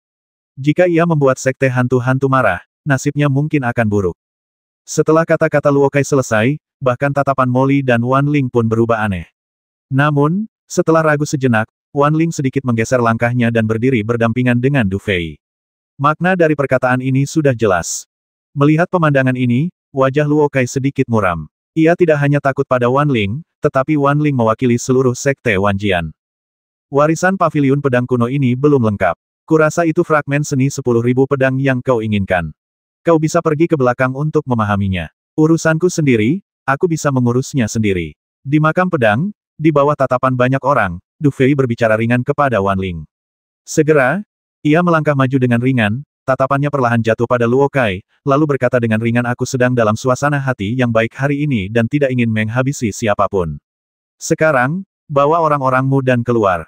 Ekspresi yang awalnya garang perlahan mengeras saat ini, dan secercah niat menghabisi yang dingin pun perlahan muncul di wajah Luo Kai. Ia menatap Du Fei cukup lama, lalu akhirnya tersenyum muram dan berkata, berani sekali. Karena kau tidak menginginkan wajah yang kuberikan padamu, maka aku harus mencobanya sendiri untuk melihat metode apa yang dimiliki Ye Fei, alkemis terkenal di ibu kota kekaisaran. Saat suara Luo Kai perlahan menghilang, energi sejati yang melonjak di tubuhnya langsung menyebar seperti air pasang. Di bawah tekanan sekuat itu, orang-orang yang berdiri di sekitarnya langsung mundur. Jelas, di bawah tekanan seperti itu, semua orang berada di bawah tekanan yang sangat besar. Molly mencibir, tetapi tidak berkata apa-apa lagi. Ia lalu melambaikan tangan dan memimpin orang-orang dari aula serigala liar ke sudut makam pedang. Meskipun Wan Ling juga ingin menyerang, ia ragu sejenak lalu langsung mundur. Pria kuat secara alami memiliki harga diri yang tinggi. Saat ini, jika ia menyerang dengan gegabah, itu akan dianggap tidak sopan terhadap Ye Fei. Mati, melihat Du Fei yang tampak tidak berekspresi, Luo Kai mencibir, lalu bertepuk tangan, dan energi sejati yang bergulir menyapu ke arah Du Fei berada. Telapak surah yang menyayat hati. Ledakan sonik rendah langsung terdengar, lalu sebuah tangan merah darah raksasa tiba-tiba muncul, membawa aura yang sangat berdarah, dan jatuh ke depan. Di dalam tangan merah darah ini, tampak seolah-olah sosok manusia yang tak terhitung jumlahnya meraung memilukan. Kekuatan semacam itu sungguh mengerikan. Meskipun Du Fei juga melihat Li Kui menggunakan jurus ini hari itu, jurus Luo Kai jauh lebih kuat baik dari segi momentum maupun tenaga. Jika jurus ini diterapkan, seorang ahli bela diri setengah langkah alam kesempurnaan agung biasa akan terbunuh seketika jika dia tidak berhati-hati. Du Fei tetap tak bergerak, menyaksikan serangan Luo Kai yang luar biasa. Gairah membara membuncah di matanya. Setelah berhasil mengolah pedang Qian Kun Dan, ini pertama kalinya ia bertemu lawan yang begitu sepadan dengannya. Jadi, saat ini, ia benar-benar meninggalkan kultivasi seni bela dirinya, ingin menguji seberapa kuat kemampuan alkimianya setelah mengolah pedang Qian Kun Dan. Dari sela-sela alisnya, energi mental yang luar biasa kuat melonjak. Du Fei menjentikkan tangan kanannya, dan puluhan botol obat berhamburan keluar dari lengan bajunya secara terus-menerus. Botol-botol itu kemudian pecah, isinya langsung berhamburan keluar, meledak dengan kecepatan yang tak terbayangkan oleh orang biasa, berubah menjadi kekuatan obat pekat yang memenuhi udara. Pedang Qian Kun Dan, hujan pedang dan meteor jatuh. Tanda di tangan Du Fei tiba-tiba berubah, dan kekuatan obat di udara berubah menjadi lightsaber seukuran telapak tangan berkali-kali dalam sekali tarikan napas. Kemudian, dengan satu ujung tangan kanan Du Fei, lightsaber itu langsung berubah menjadi hujan pedang, menyerbu ke arah telapak tangan berdarah di depannya. Dor, dor, dor. Di udara, ledakan sonik rendah terdengar terus-menerus, dan pedang cahaya menghancurkan telapak tangan berdarah menjadi bubuk dalam sekejap mata, dan bahkan meninggalkan retakan di tanah. Tertawa, melihat pemandangan ini, semua orang yang hadir tak kuasa menahan napas. Kenapa Ye Fei ini tampak lebih kuat dari sebelumnya? Ekspresi aneh melintas di wajah Wan Ling. Terlahir dengan pedang, ia sangat sensitif terhadapnya. Sebelumnya, ketika Du Fei menggunakan jurus hujan meteor jatuh pedang, meskipun kuat, jurus itu tidak setajam sekarang. Sekarang, meskipun jurus hujan meteor jatuh pedang tetap sama, setiap serangannya tampak membawa niat pedang yang sangat tajam. Niat menghabisi ini secara langsung meningkatkan kekuatan jurus hujan meteor jatuh pedang sebesar 30%. Setelah menyadari hal ini, Wan Ling bukanlah orang bodoh, ia mengerti. Sepertinya selain hadiah yang telah diberikannya, Ye Fei ini memiliki petualangan lain. Namun, Wan Ling bukanlah orang yang tidak tahu berterima kasih, jadi ia tidak mengatakan apa-apa lagi. Pada saat ini, gerakan Luo Kai terhalang, dan situasi di lapangan tiba-tiba menjadi sedikit menarik. Energi surgawi yang bergolak di udara perlahan menghilang, dan Luo Kai, yang sebelumnya muram, kini tampak sangat muram. Ia tak pernah menyangka teknik alkimia Du Fei mampu menghalangi seni bela dirinya sendiri. Luo Kai bukanlah orang biasa, dan ia tentu saja merasa bahwa meskipun keterampilan bela diri Du Fei sebanding dengannya, keterampilan alkimianya biasa saja. Bahkan dengan keterampilan alkimianya, ia mungkin tak akan mudah menghalanginya. Terlebih lagi, kekuatannya sendiri berada di peringkat tinggi di antara para master bela diri setengah langkah tingkat puncak dinasti Daan. Bagaimana mungkin seorang alkemis biasa bisa menjadi lawannya dalam menghadapi kekuatan sebesar itu? Akan tetapi, pemandangan di hadapannya membuatnya sadar bahwa ia tampaknya telah meremehkan pria di depannya. Aku tidak percaya kalau orang sepertimu yang datang entah dari mana bisa menandingi tangan hantuku, Luo Kai. Luo Kai meraung, lalu ia memadatkan telapak tangannya, dan sebuah pedang panjang tajam yang berkilauan dengan cahaya hitam pekat muncul di tangannya. Kemudian ia menggerakkan tubuhnya, dan pedang panjang di tangannya berubah menjadi bayangan. Energi pedang itu seperti zat, dan terus-menerus melesat ke arah Du Fei. Hanya dengan melihat titik ini, dapat diketahui bahwa pedang hitam di tangan Luo Kai pastilah jimat yang bermutu tinggi. Jimat benar-benar kuat, cukup menarik. Menghadapi serangan Luo Kai yang luar biasa kuat, mata Du Fei pun memancarkan secercah semangat berapi-api. Kekuatan Luo Kai ini sungguh di luar dugaannya. Dilihat dari sini saja, kekuatannya bahkan bisa dibilang hampir setara dengan Huang Puzuo yang sedikit menakutkan. Serangan orang seperti itu memang luar biasa. Di bawah serangan bertubi-tubi Luo Kai, kaki Du Fei bergerak cepat di udara, dan sosoknya menjadi sangat halus. Meskipun ia berhasil menghindari serangan Luo Kai berulang kali, tampaknya ia tidak memiliki kekuatan untuk melawan saat ini. Pedang Qian Kun dan padatkan. Setelah mundur puluhan langkah, seolah-olah dia agak familiar dengan serangan Luo Kai, Du Fei tiba-tiba meraih dengan tangan kanannya, dan segera melihat bahwa sebagian kekuatan obat yang masih tersisa di udara benar-benar berkumpul langsung di telapak tangannya, mengembun menjadi pedang cahaya berwarna-warni, dan di antara pedang cahaya itu, tampaknya ada semburan aura yang sangat kuat yang terpancar. Sudah cukup kalau sudah, sekarang giliranku. Dengan pedang di tangan, Du Fei menunjukkan senyum tipis di wajahnya, lalu dia mengangkat lightsaber di tangannya, dan tiba-tiba bagaikan guntur besar, menebas Luo Kai yang agresif. Meskipun serangan pedang itu biasa saja, saat itu terjadi, ledakan sonik yang menusuk menggema, seolah-olah ruang di sekitarnya telah terkoyak oleh pedang. Tanah yang awalnya padat langsung retak menjadi retakan yang dalam. Situasi ini sungguh aneh. Wan Ling, yang berada di kejauhan, menatap pedang itu dengan tatapan aneh. Alasannya sederhana, karena pedang Du Fei tampaknya telah mencapai tingkat ilmu pedang tertinggi, kembali ke bentuk aslinya. Meskipun pedang ini tampak biasa saja, kekuatan yang terkandung di dalamnya bagaikan ribuan pedang. Meskipun pedang ini bukan seni bela diri, namun pedang ini sudah lebih baik dari seni bela diri. Alasannya sederhana, hanya saja Du Fei tanpa sadar telah mengintegrasikan roh pedang kuno yang sangat tajam ke dalam pedang ini. Desir, tanpa ragu, lightsaber itu menghantam wajah Luo Kai. Saat itu, kilatan keterkejutan melintas di mata Luo Kai. Jelas, ia tidak menyangka pedang Du Fei akan sekuat itu. Saat merasakan kekuatan dahsyat yang terkandung dalam pedang ini, tatapan serius melintas di mata Luo Kai. Ia tak berani lengah saat itu, ia menggertakkan giginya, dan melihat cahaya pedang hitam tiba-tiba meledak dari pedang hitam di tangannya. Pada saat cahaya hitam melonjak, wajah Luo Kai juga menjadi sedikit gila dan ganas. Awan hitam membelah langit, ledakan. Tepat saat seni bela diri Luo Kai memadat, cahaya pedang biasa telah mengenai pedang hitamnya. Seketika, suara keras yang menusuk telinga tiba-tiba terdengar di makam pedang. Dor, dor, dor. Saat suara keras itu menyebar, gelombang yang sangat dahsyat langsung membentuk riak yang terlihat dan menyapu tanah. Batu bata biru yang awalnya diletakkan di tanah langsung hancur berkeping-keping, dan retakan seperti jaring laba-laba muncul di tanah.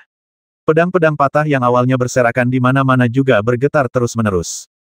Kerumunan yang tadinya menyaksikan pertempuran tiba-tiba mundur ke sudut terjauh seolah-olah mereka telah melihat sesuatu yang aneh. Semua orang yang hadir memiliki penglihatan yang sangat tajam dan tentu saja mengerti bahwa jika mereka terkena gelombang seperti itu, bahkan jika mereka tidak mati, mereka akan lumpuh parah. Ledakan. Tiba-tiba, di udara yang dipenuhi asap dan debu, sesosok tubuh yang sangat berantakan melesat keluar. Begitu mendarat, kakinya menghentak keras ke lantai. Namun, meski begitu, sosoknya meluncur di lantai sejauh puluhan meter, meninggalkan dua lekukan dalam di tanah. Semua orang di makam pedang langsung mengalihkan pandangan mereka ke sosok yang terlempar ke belakang dengan berantakan. Seketika, ekspresi semua orang sedikit berubah. Karena orang yang sangat terhina itu tak lain adalah tangan hantu Luo Kai dari klan hantu. Pemandangan ini membuat semua orang yang hadir tampak agak aneh. Dalam suasana yang panjang dan mencekam, wajah Luo Kai berubah pucat. Sebelumnya, untuk melawan serangan pedang Ye Fei, ia telah melepaskan ilmu bela diri yang terkandung dalam jimat di tangannya, tetapi tanpa diduga, bahkan dengan ini, ia masih berada dalam posisi yang kurang menguntungkan. Saat kedua pedang berpotongan, ia bahkan merasakan gelombang energi pedang yang dahsyat dan tajam memasuki tubuhnya, menyebabkan meridiannya terasa seperti akan meledak. Orang ini sama sekali tidak menggunakan energi sejati, dia hanya mengandalkan kemampuan alkimia. Padahal, dia hanya seorang alkemis setengah langkah. Kenapa kemampuan alkimianya begitu kuat meskipun ekspresi Luo Kai tidak banyak berubah? Setelah pertarungan itu, badai telah bergolak di hatinya. Guru terbaik dari Sekte Ghost Pluto memang sebaik ini. Tepat saat Luo Kai terkejut, awan debu itu tiba-tiba tersapu oleh gelombang energi spiritual. Seketika, Du Fei muncul kembali di hadapan semua orang. Ia menatap Luo Kai yang berdiri di tanah, dengan sedikit rasa jijik terpancar di matanya. Dari percakapan sebelumnya, ia jelas mengerti bahwa meskipun Luo Kai dianggap tangguh di antara para master puncak sekte bela diri setengah langkah, ia jelas bukan yang terbaik. Ia memperkirakan bahwa meskipun ia hanya menggunakan keterampilan bela dirinya, tanpa menunjukkan kartu as apapun, mengalahkannya tidak akan terlalu sulit. Mendengar kata-kata Du Fei, wajah Luo Kai yang buruk rupa langsung menjadi semakin muram. Ia menatap Du Fei sejenak sebelum menggertakkan gigi dan berkata, jangan terlalu sombong. Nak, kau telah menyinggungku, Gui Yumen. Di masa depan, kau akan kesulitan untuk maju selangkah pun di dinasti Daan. Benarkah kalau begitu, aku hanya perlu merahasiakan semua orang di Gui Yumen dari tahu bahwa aku pernah menyinggungmu, kan?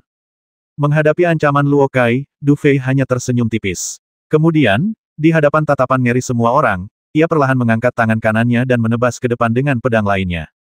Melihat pemandangan ini, wajah Luo Kai pun berubah, tetapi kali ini ia sudah siap secara mental. Ia menggoyangkan pedang hitam di tangannya, dan tiba-tiba terdengar suara lolongan mengerikan dari pedang itu. Seketika, ia pun menebas dengan pedangnya. Namun, ketika pedang yang menakjubkan ini bertemu dengan pedang Du Fei yang biasa-biasa saja, pedang itu tampak melemah dalam sekejap. Meskipun tidak langsung dihancurkan oleh pedang Du Fei, tetap saja membuat sosok Luo Kai mundur beberapa poin. Mendengus. Melihat ini, Du Fei mengangkat tangan kanannya dan perlahan menebas dengan pedangnya. Melihat ini, Luo Kai pun segera mengerahkan energi sejatinya untuk menyerang dengan pedangnya. Tiba-tiba, kilatan petir dan percikan api menyambar di lapangan, dan suara logam beradu tak berujung. Namun, dalam situasi seperti itu, Luo Kai, pemimpin tertinggi sekte hantu-hantu, kini menghadapi serangan Du Fei dan berada dalam posisi mundur. Situasi ini membuat wajah para pemimpin sekte hantu-hantu di sekitarnya berubah drastis. Jelas, mereka tidak menyangka kakak tertua mereka akan berada dalam kondisi memalukan seperti itu. Di sisi lain, Wan Ling, Molly, dan orang-orang dari Wild Wolf Hall juga menyaksikan adegan ini dengan kaget. Sejujurnya, kekuatan Luo Kai hanya sebanding dengan Wan Ling dan Molly, tetapi ia tidak pernah menyangka orang seperti itu akan begitu tidak berguna di depan Ye Fei ini. Ledakan, suara rendah dan teredam kembali bergema di dalam makam pedang, dan Luo Kai sekali lagi terpaksa mundur puluhan langkah. Namun, kali ini, keberuntungannya sedikit kurang, ia jelas menderita luka parah akibat benturan berulang kali. Setelah benturan ini, wajahnya memucat, dan ia memuntahkan seteguk darah. Luo Kai menyeka darah dari sudut mulutnya, tetapi ekspresinya menjadi lebih garang. Ia tidak mengerti mengapa seorang alkemis yang tidak ia hormati bisa mengandalkan light saber yang dipadatkan oleh kekuatan ramuan untuk memaksanya ke titik ini dengan cara yang begitu biasa. Saat ini, menatap sosok yang menjulang tinggi di udara, begitu anggun dan berwibawa, bahkan seseorang sekuat Luo Kai pun merasakan gelombang keputusasaan. Ia menatap Du Fei dengan gigi terkatup, dan sesaat kemudian, amarahnya akhirnya mengalahkan akal sehatnya, dan ia meraung, semua orang dari klan hantu, dengarkan. Siapkan formasi. Pada saat ini, dia tampaknya telah mengerti bahwa adalah angan-angan baginya untuk mengandalkan kekuatannya sendiri untuk melawan Ye Fei ini. Ya, kakak, meskipun orang-orang dari Sekte Guiyu di sekitar mereka terguncang oleh pertempuran sepihak itu, kekuatan mereka bukanlah kekuatan biasa. Jadi ketika mereka mendengar perintah Luo Kai, mereka mengangguk dengan penuh semangat, lalu mereka bergegas keluar satu persatu, ingin membentuk formasi besar dan menyerang bersama. Aku sedang bersenang-senang, bagaimana mungkin aku membiarkanmu merusak suasana hatiku di udara? Du Fei tersenyum tipis melihat pemandangan ini. Lagi pula, dia bukan orang bodoh, dan tentu saja tidak akan menunggu dengan bodoh sampai apa yang disebut formasi Guiyumen terbentuk. Karena itu, ketika dia melihat pemandangan ini, dia mengayunkan tangan kanannya, dan tiba-tiba sebuah benda bundar terlempar dari tangannya. Benda bundar itu membesar melawan angin dan langsung berubah menjadi sosok seputih salju. Begitu mendarat di tanah, ia berubah menjadi kilat dingin tanpa perintah Du Fei dan menerkam sekelompok orang kuat Guiyumen. Sosok ini tentu saja harimau kecil yang tertidur setelah menelan saripati dan darah harimau ibel kuno. Namun, ia baru saja bangun beberapa hari ini. Meskipun belum menunjukkan kemampuan khusus apapun, Du Fei samar-samar merasa auranya sedikit lebih kuat. Melemparnya saat ini juga merupakan semacam uji coba kemampuannya. Saat sosok seputih salju Xiaohu melesat, banyak prajurit klan hantu langsung terpaksa mundur. Lagi pula, prajurit klan hantu yang tersisa paling banyak hanya prajurit kesempurnaan agung sekte bela diri setengah langkah. Dengan kekuatan seperti itu, bagaimana mungkin mereka bisa menandingi Xiaohu dalam kekacauan mereka? Lagi pula, binatang ibel di tahap kesempurnaan agung Raja Ibel setengah langkah sama kuatnya dengan prajurit tingkat puncak sekte bela diri setengah langkah. Terlebih lagi, Xiaohu tampaknya telah memahami warisan klan harimau ibel kuno. Sekelompok sampah. Melihat pemandangan ini, wajah Luo Kai menjadi semakin buruk. Ia tak menyangka orang-orang ini bahkan tak sanggup menghadapi hewan peliharaan yang dibuang begitu saja oleh Du Fei. Baiklah, karena tidak ada yang mengganggu kita, haruskah kita lanjutkan bermain? Du Fei perlahan menoleh, tatapannya kembali tertuju pada Luo Kai, lalu dia berbicara dengan ringan. Tetapi ketika dia mendengar suara Du Fei, wajah Luo Kai tiba-tiba berubah dan menjadi sangat jelek dalam sekejap. Anak buah klan hantu dipaksa melakukan hal seperti itu oleh seekor hewan peliharaan. Adegan ini tentu saja membuat Luo Kai muntah darah. Wajahnya sangat buruk rupa. Ia hanya menatap Du Fei dengan saksama. Setelah beberapa saat, ia akhirnya mengambil keputusan dan berteriak dengan muram, "Ye Fei. Kau hebat hari ini. Tapi jangan terlalu sombong. Kau memegang jimat harimau dinasti kuno di tanganmu, jadi kau adalah musuh semua orang. Aku akan memberitahu semua orang di ibu kota kekaisaran kuno bahwa jimat harimau itu ada di tanganmu, Ye Fei. Aku akan mengawasi dari kegelapan sampai kau terbunuh." Berjalan. Setelah teriakan itu, Luo Kai, seorang pria yang selalu mengambil keputusan cepat, melambaikan tangannya dengan keras dan menggerakkan tubuhnya, bersiap untuk melarikan diri menuju pintu masuk makam pedang. Akan tetapi, saat dia menoleh, dia tidak menyadari bahwa saat kata-kata ancamannya terucap, wajah Du Fei sudah dipenuhi dengan sedikit niat menghabisi.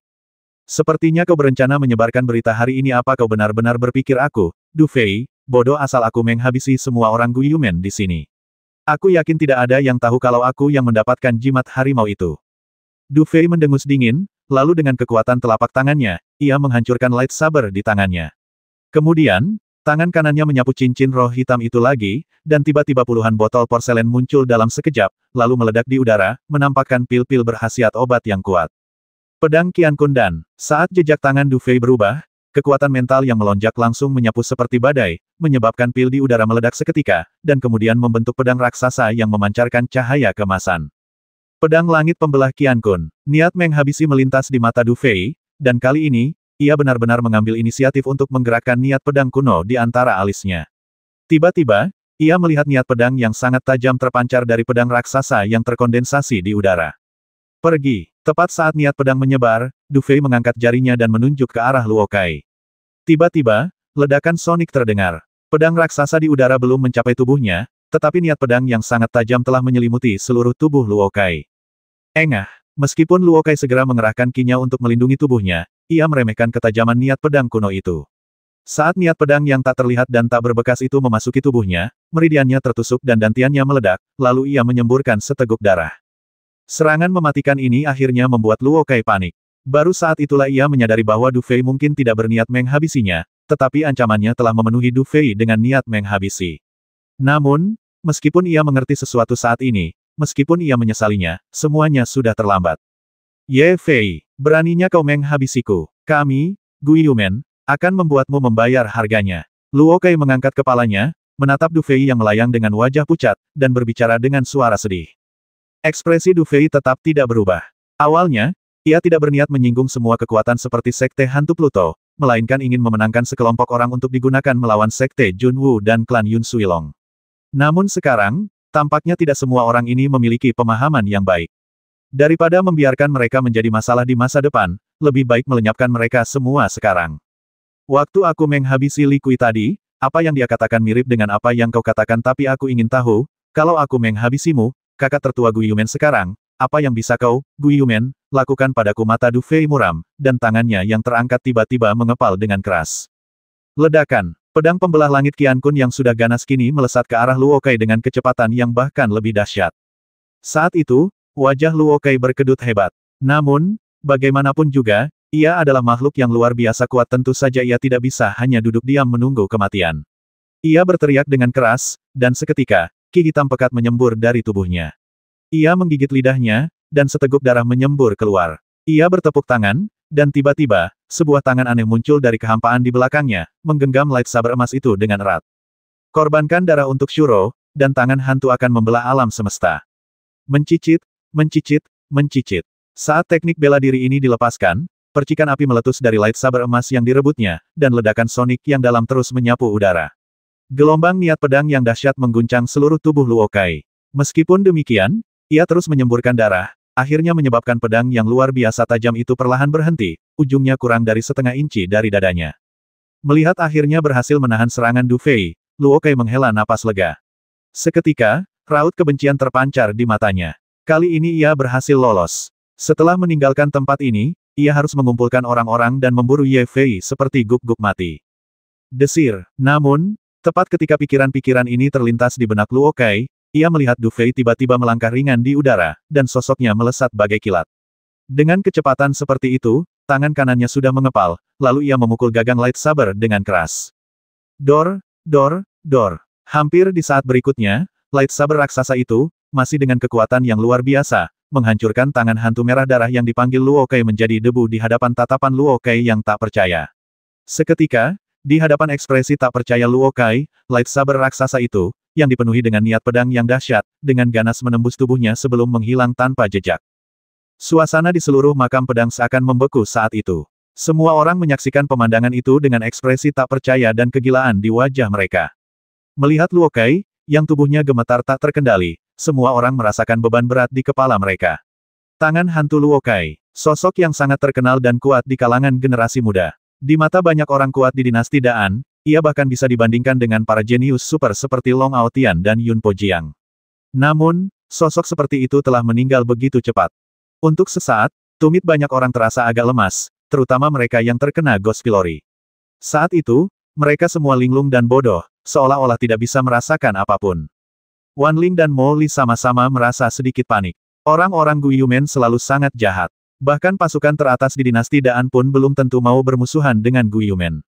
Namun, mereka tidak pernah menyangka bahwa Ye Fei akan benar-benar menghabisi kakak tertua Gu Yumen hanya dengan satu pukulan. Bisa dibilang semua orang yang hadir saat itu mengerti keributan macam apa yang akan terjadi setelah masalah ini tersebar. Meskipun korban jiwa tidak penting dalam kompetisi di depan istana, akan menjadi keajaiban jika orang-orang Gu Yumen bisa menyerah begitu saja. Dari mana Ye Fei ini berasal? Serigala ganas Mo Li menelan ludah dan mulai merasa agak lega. Untungnya, dia tidak mengambil tindakan barusan untuk berjaga-jaga terhadap Wan Ling. Kalau tidak, akhir hidupnya mungkin 10.000 kali lebih menyedihkan daripada Luo Kai. Di tengah suasana mencekam itu, ekspresi Du Fei tetap tidak berubah. Dulu, ia pernah menghabisi sosok-sosok kuat seperti Yin Sa dan Long Bai tanpa merasakan apapun.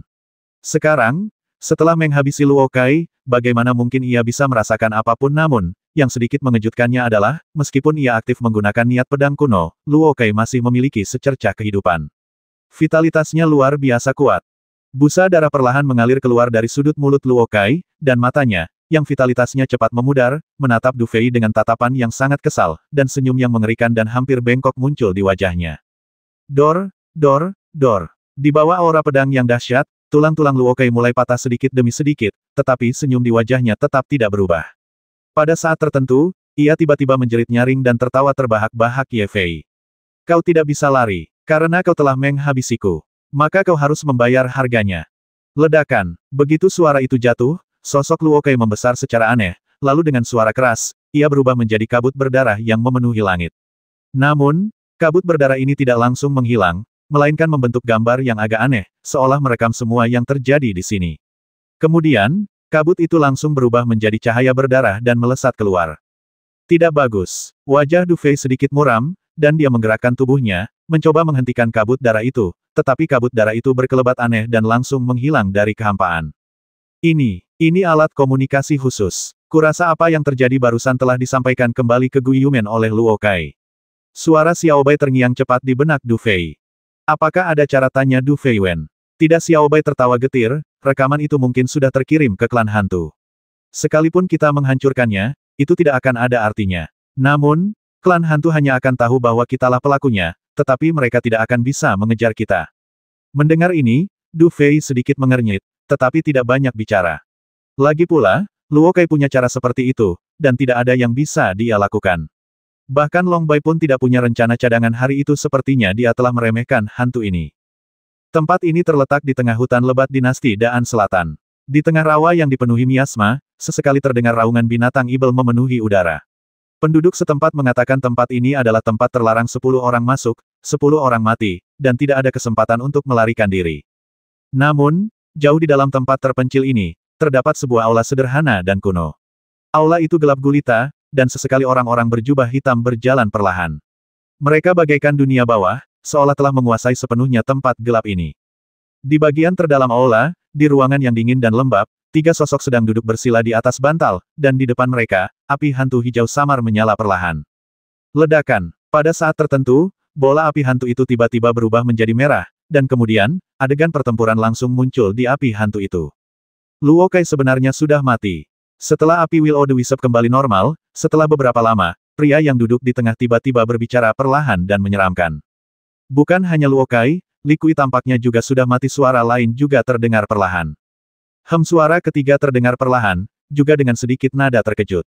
Setelah ketiga suara itu terdengar, sesaat kemudian, lelaki tua yang duduk di tengah tiba-tiba tersenyum dingin dan berkata dengan ringan, tidak ada seorang pun yang berani menghabisi siapapun dari Guiyumenku. Terlebih lagi, orang yang dibunuh sekarang sebenarnya adalah murid senior Guiyumen kita. Aku tidak peduli dengan kompetisi istana kali ini. Kalian berdua pergilah ke ibu kota kekaisaran dan bawakan aku kepala anak laki-laki yang melakukan ini. Ingat, nama Guiyumenku tidak akan pernah ternoda. Ya, ketua sekte. Dua orang lainnya yang tadinya duduk bersila di futon mengangguk pelan. Sesaat kemudian, kedua sosok itu perlahan menghilang. Di makam pedang, anggota klan hantu yang tersisa, setelah melihat Luo Kai terbunuh, kehilangan keberanian untuk bertahan dan melarikan diri dengan kecepatan penuh. Sebelumnya, Du Fei mungkin ingin mempertahankan orang-orang ini, tetapi sekarang, ia kehilangan minat. Lagi pula, masalah terbesar sekarang bukanlah jimat harimau yang dimilikinya, tetapi fakta bahwa para petinggi klan hantu tahu bahwa ia telah menghabisi Luo Kai. Aku pikir setelah kompetisi di depan istana selesai, orang dari Guiyumen ini pasti akan datang untuk mencari masalah denganku. Memikirkan hal ini, Du Fei sedikit mengernyit, tetapi setelah beberapa saat, ia hanya bisa menahannya untuk sementara. Lagi pula, dendam dengan Guiyumen hanyalah masalah sepele baginya saat ini. Setelah menghela napas, tatapan Du Fei beralih dan tiba-tiba tertuju pada sebuah cincin di tanah. Cincin itu jelas ditinggalkan oleh Na Luo Kai. Tanpa ragu, Du Fei mengangkat tangannya dan menghisap cincin itu, lalu mengamatinya dengan santai. Ada banyak benda lain di dalam cincin Luo Kai, tetapi selain ratusan pil Yanzong, tidak ada benda lain yang benar-benar berharga. Sedangkan untuk seni bela diri dan benda-benda lain yang dibayangkan Du Fei, tidak ada satupun benda di dalamnya. Orang-orang Guiyumen benar-benar miskin. Setelah meliriknya beberapa kali, Du Fei memasukkan pil Yanzong ke dalam cincin roh hitamnya lalu menggelengkan kepalanya pelan. Saudara Ye, orang-orang Guiyumen selalu pendendam. Kau membiarkan mereka pergi seperti ini, kan? Pada saat ini, Wan Ling akhirnya tersadar. Ia menatap Du Fei dan tak kuasa menahan diri untuk tidak berbicara. Bahkan untuk seseorang sekuat Wan Ling, ini agak terlalu mengejutkan.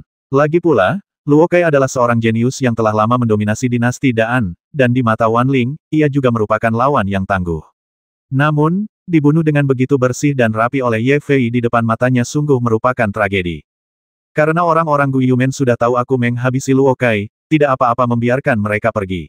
Sekalipun mereka menyebarkan berita bahwa aku mendapatkan jimat harimau, mereka yang ingin membuat rencana lain harus berpikir matang-matang setelah tahu aku menghabisi Luo Kai.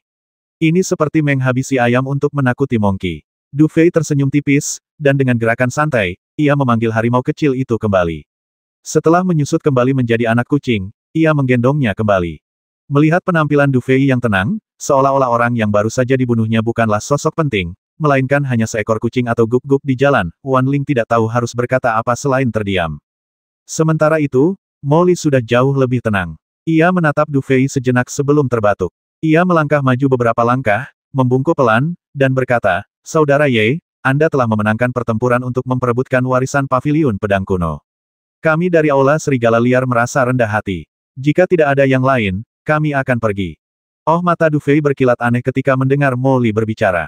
Molly ini sangat jernih, sama sekali tidak seperti penampilannya. Dalam situasi ini, menghadapi musuh bebuyutan, Sekte Wanjian, dan mendapatkan keuntungan, ia masih bisa tetap tenang. Ia memang pria yang berkarakter. Kau tidak menginginkan benda ini? Du Fei membalik tangannya dengan santai, dan jimat harimau muncul di tangannya. Ia melemparkannya dengan lembut dan berkata dengan ringan. Molly melirik jimat harimau itu, dan gejolak aneh melintas di matanya. Namun, setelah menelannya, ia perlahan menggelengkan kepala dan berkata, meskipun jimat itu bagus, kau harus hidup untuk mendapatkannya. Aku, Molly, bukan orang bodoh seperti Luo Kai. Aku punya sedikit kesadaran diri. Menarik. Du Fei tersenyum. Bagaimana kalau begini, asal kau setuju dengan satu syarat, aku akan memberikan benda ini padamu. Mendengar kata-kata Du Fei, Molly tertegun sejenak, lalu wajahnya berseri-seri karena gembira. Tahukah kamu, jimat harimau ini adalah kunci untuk memasuki babak kedua kompetisi istana, dan umumnya sangat sulit didapatkan. Sedangkan untuk mencoba merebutnya dari orang lain, itu bahkan agak mengada-ada. Lagi pula, siapa yang tidak akan menjadi jenius di antara para jenius, yang kuat di antara yang kuat. Oleh karena itu, Du Fei berniat memberikan jimat harimau itu. Meskipun tahu harganya akan relatif tinggi, Molly tetap merasa senang. Melihat ekspresi Molly, Du Fei dengan santai melemparkan jimat harimau di tangannya dan berkata dengan tenang, syaratku sederhana. Aku hanya memintamu berjanji padaku bahwa setelah ronde pertama, ketika formasi keberangkatan diaktifkan, kau dapat mengesampingkan sementara perselisihanmu dengan Sekte Wanjian dan berdiri di pihakku. Ini saudara Ye Fei, karena kamu begitu sopan, maka aku, Molly, juga tidak akan sopan. Aku akan menerima masalah ini atas nama Istana Serigala Liar. Setelah berpikir sejenak, Molly membungkuk hormat kepada Du Fei dan berbicara tanpa ragu. Melihat ekspresinya, Du Fei tersenyum tipis. Meskipun ia telah membayar harga jimat harimau, selama Molly tahu bagaimana bertindak, ia akan memiliki sekutu sementara. Dengan bantuan Sekte 10.000 Pedang dan Kuil Serigala Liar, bahkan jika identitasnya secara tidak sengaja terbongkar di babak pertama kompetisi istana, ia tidak akan bernasib sama seperti di alam es milenium. Jadi, bisa dibilang, memberikan barang-barang yang diperoleh dari istana bawah tanah paviliun pedang kuno bukanlah hal yang buruk baginya. Terlebih lagi, ia telah mendapatkan manfaat terbesar. Kalau begitu, kami pamit dulu. Molly membungkuk kepada Du Fei. Saat ini, ia benar-benar takut dengan taktik Ye Fei di depannya ini. Ia tidak ragu-ragu, melainkan melambaikan tangan dan bergegas pergi bersama sejumlah besar orang dari Aula Serigala Liar. Ayo pergi, Saudara Wan, kita juga tinggalkan tempat ini, kata Du Fei ringan kepada Wan Ling. Namun, Wan Ling ragu sejenak sebelum berkata dengan suara berat, Saudara Ye, saya khawatir kita harus berpisah untuk sementara waktu. Saya telah mendapatkan pecahan-pecahan seni 10.000 pedang, jadi saya bisa berlatih di sini dalam pengasingan. Tapi jangan khawatir, Saudara Ye, saya pasti akan muncul setelah ronde pertama selesai. Begitukah mendengar ini, Du Fei mengangguk pelan. Karena Wan Ling punya ide seperti itu, ia tidak banyak bicara. Terlebih lagi, semakin kuat sekutunya, semakin banyak keuntungan yang akan didapatnya. Karena Saudara Wan ingin berlatih menyendiri di sini, aku tidak akan mengganggumu. Untuk benda ini, anggap saja sebagai hadiah untuk Saudara Wan. Du Fei tersenyum, lalu mengulurkan tangan kanannya dan menyentuh bagian tengah alisnya. Seketika, jejak niat pedang kuno menghilang, dan dengan jentikan ringan, pedang itu jatuh di depan Wan Ling. Melihat sinar niat pedang yang sangat tajam ini, mata Wan Ling pun berkilat gembira. Ia bukan orang biasa, jadi ia tentu menyadari bahwa dengan sinar niat pedang yang tajam ini, ditambah dengan warisan paviliun pedang kuno, kultivasi pedangnya di masa depan pasti akan berkembang pesat. Setelah menyerap niat pedang itu, Wan Ling membungkuk kepada Du Fei dan berkata, Saudara Ye, aku berterima kasih atas kebaikanmu. Jika kau membutuhkanku di masa depan, beritahu aku. Setelah mengatakan itu, Wan Ling duduk bersila dan mulai menyempurnakan niat pedang yang samar. Bagaimanapun, ia berbeda dari Du Fei yang telah memperoleh niat pedang. Niat pedang itu hanyalah objek eksternal, dan ia masih membutuhkan banyak waktu untuk menyempurnakannya. Melihat pemandangan ini, Du Fei tidak berkata apa-apa lagi, melainkan melambaikan tangan kanannya dan dengan santai membentuk beberapa pertahanan untuk Wan Ling. Kemudian, sosoknya melesat dan ia dengan cepat terbang keluar dari makam pedang. Di tengah-tengah ibu kota kekaisaran kuno, di atas sebuah alun-alun yang dilapisi batu bata biru, Long Aotian, yang berada di udara, berdiri dengan kedua tangannya di belakang punggungnya, menatap diam-diam ke arah alun-alun di bawahnya, tanpa ada sedikit pun gerakan di matanya. Sepupu, kau sudah berdiri di sini sehari semalam. Kalau kau tidak ada urusan lain, kenapa tidak biarkan aku membawa orang untuk menyelesaikan masalah dengan Ye Fei dulu berdiri di belakang Long Aotian. Long Potian memasang raut wajah menghabisi dan berbicara dengan nada sinis. Mendengar ini, Long Aotian menggelengkan kepalanya sedikit, lalu berkata dengan tenang dengan kekuatanmu saat ini, menyelesaikan masalah dengan Ye Fei sama saja dengan mencari masalah. Bahkan dengan orang-orang ini di belakangmu, kau mungkin bukan lawannya. Lagi pula, jika kau bisa menghabisinya sejak awal, apa kau pikir aku masih akan menunggu di sini? Jadi apa maksudmu? Sepupu Long Potian sedikit ragu. Tatapan Long Aotian kembali tertuju ke alun-alun. Setelah beberapa saat, ia perlahan berkata, konon, ada 7 sekte besar di dinasti kuno. Ketujuh sekte ini dan keluarga kerajaan pada masa itu merupakan 8 kekuatan besar di dinasti kuno. Konon, 8 kekuatan besar ini runtuh bersamaan dengan runtuhnya ibu kota kekaisaran kuno ini. Namun, warisan 8 kekuatan besar ini tersembunyi di ibu kota kekaisaran kuno ini, dan tak seorang pun menemukannya. Jika kita bisa mendapatkan warisan, mungkin aku bisa melewati batas itu dan langsung naik ke ranah seni bela diri tingkat rendah tingkat 6. Kalau begitu, jangankan Ye Fei, bahkan jika ada 10 Ye Fei, aku bisa menghabisi mereka dengan sekali tampar. Dan jika kalian para pecundang mendapatkan warisan itu, bahkan jika aku tidak bisa menghabisinya, setidaknya aku bisa setara dengannya. Sepupu, Kau tidak akan memberitahuku bahwa kau membawa kami ke sini untuk menunggu seharian penuh dan semalaman hanya untuk menceritakan legenda ini. Long Po-tian mengerucutkan bibirnya. Tentu saja tidak, Long Ao-tian tersenyum lembut, matanya berbinar percaya diri. Kalau aku tidak salah, bangunan tersembunyi di bawah alun-alun ini adalah markas Istana Samsara, salah satu dari 8 kekuatan besar dinasti kuno. Pasti ada sesuatu dari warisan Istana Samsara di dalamnya. Ini ketika Long Po-tian mendengar apa yang dikatakan Long Ao-tian, dia juga sedikit tertegun. Ledakan. Sebelum Long Po-tian sempat bergerak, Long Ao-tian bergerak sedikit dan menepuk tanah dengan telapak tangannya. Tiba-tiba, dengan suara dentuman keras, retakan muncul di tanah alun-alun, dan lapisan aura dingin dan mematikan terpancar dari retakan tersebut. Saat dia melihat retakan itu, Long Ao-tian mengangguk kecil, lalu melambaikan tangan kanannya dan bergegas masuk bersama sekelompok besar orang. Di sudut lain ibu kota kekaisaran kuno, orang-orang dari keluarga Yun Sui-yun sedang menatap sebuah prasasti batu besar di depan mereka dengan ekspresi serius. Pada saat ini, gelombang samar menyebar dari prasasti batu tersebut, yang tampak misterius dan kuno. Sepertinya kita tidak menemukan tempat yang salah kali ini. King menatap prasasti batu itu dan bergumam. Yun Po-jiang juga mendongak, dan setelah beberapa saat dia tersenyum dan berkata, ayo masuk. Setelah berkata demikian, dia berbalik dan melihat ke suatu tempat, lalu memukulkan telapak tangannya, langsung menciptakan retakan pada prasasti batu, lalu menyerbu masuk bersama orang-orang keluarga Yun Sui-yun. Sesaat setelah orang-orang keluarga Yun Sui-yun menghilang, 2 sosok perlahan muncul dari tempat Yun Po-jiang baru saja melihat. Saat ini, siapapun yang melihat mereka pasti akan ketakutan. Karena, 2 sosok yang muncul saat ini adalah Liu Hong, tombak tiran milik Jun Wuzong, dan Lu Yu, pedang gila. Kakak senior, sepertinya Yun Po-jiang telah menemukan kita. Lu Yu menatap tempat prasasti itu berada dan berkata dengan ringan. Yun Po-jiang ini juga seorang tokoh.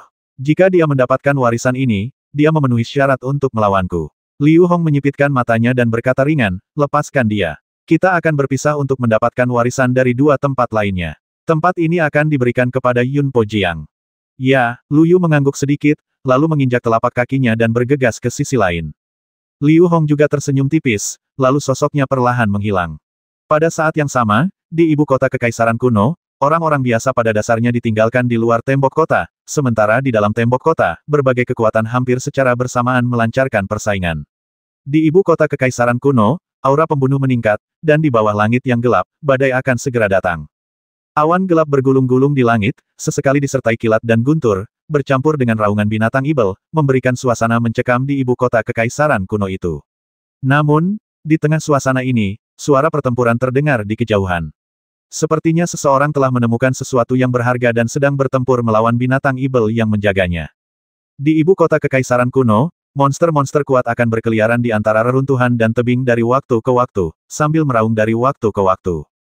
Namun, siapa di antara mereka yang bisa memasuki kota itu yang merupakan seorang master biasa? Karena itu, ketika bertemu monster-monster ini, hampir semua orang harus berhati-hati menghindarinya. Lagi pula, bertarung dengan mereka bukanlah tindakan yang bijaksana. Di lingkungan ini, Du Fei terus bergegas menuju kota kekaisaran kuno di bagian terdalam ibu kota kekaisaran kuno. Untungnya, gedung-gedung tinggi kota kekaisaran kuno sangat mencolok di ibu kota kekaisaran kuno, sehingga sangat mudah dikenali. Setelah berlari sekitar 1 jam, Du Fei melihat sepetak bangunan kuno dan megah yang luas. Bangunan-bangunan megah ini jelas terbuat dari material yang sangat kuat saat dibangun. Oleh karena itu, bahkan setelah bertahun-tahun, jika dilihat dari kejauhan, kota ini masih tampak ramai. Bangunan-bangunan yang sangat lengkap ini tampaknya dilindungi oleh suatu kekuatan misterius. Tidak ada monster yang berkeliaran, sehingga bangunan-bangunan ini terawat dengan sangat baik.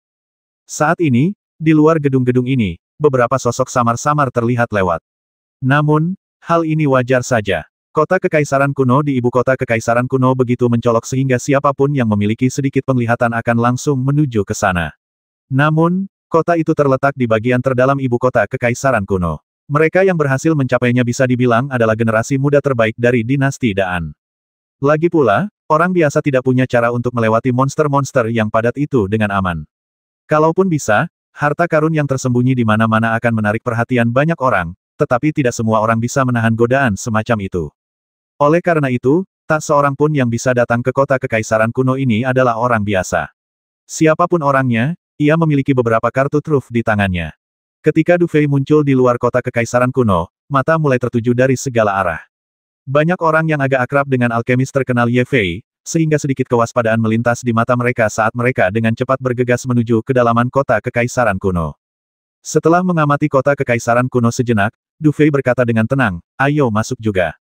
Meskipun kita agak terlambat, kita tidak bisa membiarkan orang-orang ini memanfaatkan kita semua. Lagi pula, kita di sini untuk jimat harimau dan warisan keluarga kerajaan kuno." "Hehe, Tuan, mungkin tidak semudah yang Anda bayangkan untuk mendapatkan jimat harimau dan warisan keluarga kerajaan kuno." Suara Xiao Bai terngiang di benak Du Fei. Tempat ini terasa agak aneh, karena samar-samar aku bisa merasakan aura yang sangat kuat di sini. Mungkin yang disebut Ibel Surgawi itu disegel di kota kekaisaran kuno ini. Mendengar ini, meskipun tekadnya kuat, ekspresi Du Fei sedikit berubah. Ia mengerti bahwa jika Ibel ekstrateritorial itu benar-benar disegel di sini, selama ia bisa lepas, semua orang yang hadir mungkin tidak akan cukup untuk memenuhi kebutuhannya. Setelah menarik napas dalam-dalam, Du Fei berkata dengan tenang, "Jangan buang waktumu bicara omong kosong. Ayo masuk dan lihat. Kalau benar-benar berbahaya, kita mundur saja. Paling-paling, kita bisa merebut jimat harimau dari mereka." "Hehe, kalau begitu, ayo kita putar dari kiri. Aku bisa merasakan aura yang kuat di sana. Kurasa tempat itu adalah kunci kota kekaisaran kuno ini." Xiao Bai ragu sejenak sebelum tersenyum. Mendengar ini, Du Fei mengangguk, lalu bergeser sedikit, melesat ke sisi kiri kota kekaisaran kuno. Saat ia melayang di udara, Du Fei melihat cahaya redup menyelimuti gedung-gedung. Banyak orang di bawah sana mati-matian berusaha menembus cahaya itu dan memasuki kota, tetapi ternyata, mereka semua gagal.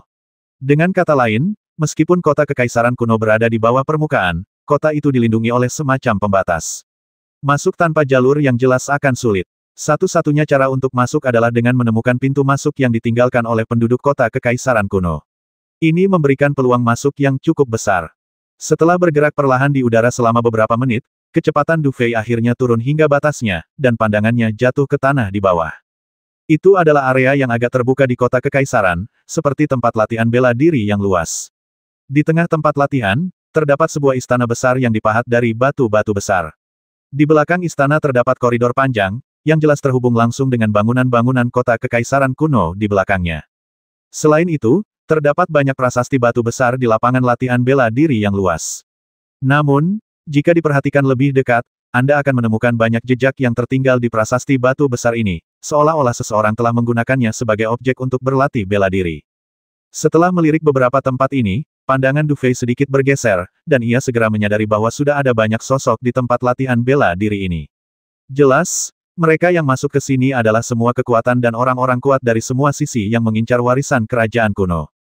Du Fei tidak terlalu peduli dengan orang-orang ini, melainkan langsung mendarat di salah satu prasasti batu dan melirik tempat latihan bela diri dengan acuh tak acuh. Kali ini, Du Fei tidak melakukan gerakan apapun untuk menyembunyikan sosoknya, sehingga penampilannya langsung menarik banyak perhatian. "Hehe, ternyata alkemis Ye Fei itu. Aku tidak menyangka dia juga tertarik dengan tempat ini. Aku tadinya tidak begitu percaya ketika dia bilang sebelumnya bahwa dia bukan hanya ahli alam sukses kecil dan Zong setengah langkah, tapi juga ahli alam puncak Wuzong setengah langkah. Tapi melihat penampilannya sekarang, sepertinya itu hampir pasti.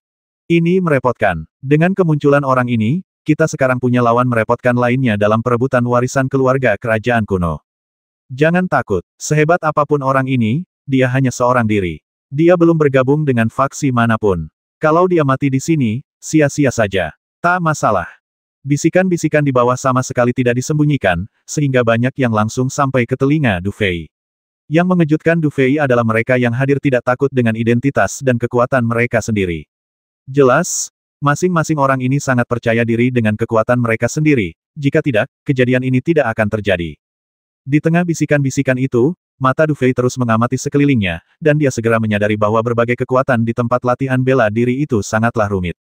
Orang-orang kuat yang tersebar itu dapat diabaikan untuk sementara waktu, tetapi saat ini ada 3 kelompok orang yang tidak dapat diabaikan sama sekali. Dari ketiga kelompok tersebut, yang pertama berasal dari keluarga Yun Sui Liu, dipimpin oleh Liu Ba, seorang pria yang telah beberapa kali ditemui Du Fei. Kelompok lainnya berasal dari keluarga Yun Sui Sui, dipimpin oleh Sui Yao yang dikenalnya.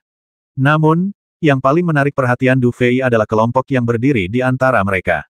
Meskipun jumlah mereka sedikit, pemuda yang memimpin mereka tampak sangat percaya diri. Ia berdiri dengan tangan di belakang punggungnya, seolah-olah menganggap semua orang yang hadir tak lebih dari sampah. Puncak sekte bela diri setengah langkah. Du Fei melirik orang ini dan tak kuasa menahan napas. Meskipun orang ini hanya seorang master seni bela diri setengah langkah di tingkat puncak, Du Fei bisa merasakan auranya jauh lebih pekat daripada Luo Kai dari gerbang hantu. Dia jelas orang dengan latar belakang yang sangat kuat. Tak heran dia begitu percaya diri. Hehe, bukankah ini saudara Ye Fei? Aku tidak menyangka saudara Ye Fei juga tertarik dengan barang-barang keluarga kerajaan kuno ini. Di keluarga Yun Sui Liu di bawah, Liu Ba tampaknya akhirnya menyadari kehadiran Du Fei. Ia mendongak dan sedikit membungkuk. Haha, maaf membuatmu tertawa, saudara Liu. Du Fei mengangguk dari kejauhan. Dengan saudara Liu dan saudara Sui di sini, mustahil warisan keluarga kerajaan kuno akan jatuh ke tanganku apapun yang terjadi. Hahaha, kakak Ye memang jago bercanda. Kita berdua ini bukan apa-apa. Dengan pangeran ketiga kita di sini, mungkin kita bahkan tidak akan bisa makan seteguk sup pun dalam perjalanan ini. Ibel air di seberang sana memasang tatapan aneh, tapi ia juga tertawa. Pangeran ketiga Huang Puchen, pupil mata Du Fei sedikit mengecil saat mendengar nama itu, dan tatapannya langsung tertuju pada pemuda yang berdiri di tengah. Ia tak pernah menyangka bahwa orang ini ternyata adalah anggota keluarga kerajaan. Konon, ketiga pangeran agung keluarga kerajaan adalah para jenius yang dapat disejajarkan dengan keempat murid inti Jun Wuzong. Meskipun pangeran ketiga, Huang Puchen, bukanlah yang terkuat di antara ketiga pangeran tersebut, ia jelas merupakan yang paling kejam. Konon, selama bertahun-tahun, banyak kekuatan, besar maupun kecil, yang menentang keluarga kerajaan ditumpas oleh pangeran ketiga, dan tak seorang pun yang tersisa hidup. Dengan karakter seperti itu, tidak mengherankan jika orang-orang seperti Liu Ba dan Sui Yao akan mengakui bahwa mereka lebih rendah darinya.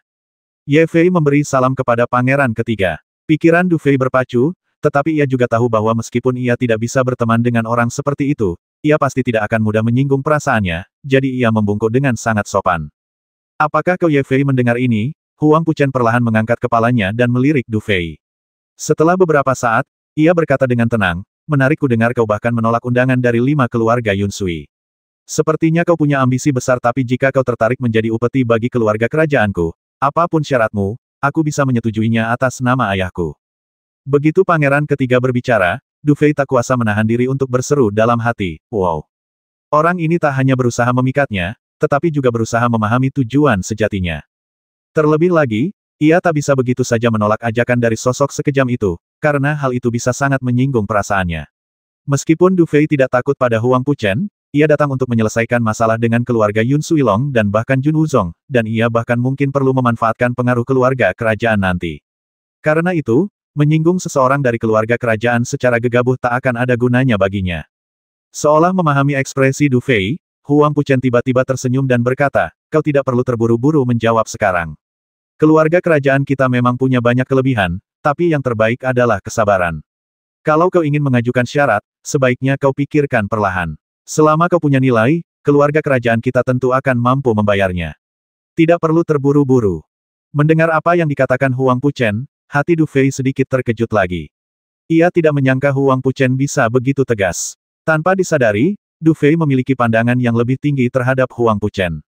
Kalau begitu, terima kasih banyak, pangeran ketiga. Untuk hal-hal lain, bagaimana kalau kita bicarakan setelah kompetisi di depan istana selesai? Du Fei berpikir sejenak sebelum membungkuk dan berbicara. Kau benar, lagi pula, kompetisi di depan aula masih berlangsung. Huang Puchen tersenyum tipis, dan matanya bergerak, tetapi matanya sudah tertuju pada aula tempat latihan bela diri. Tatapan Du Fei juga mengikuti tatapannya. Setelah beberapa saat, ia sedikit mengernyit dan berbisik, sepertinya ada yang salah.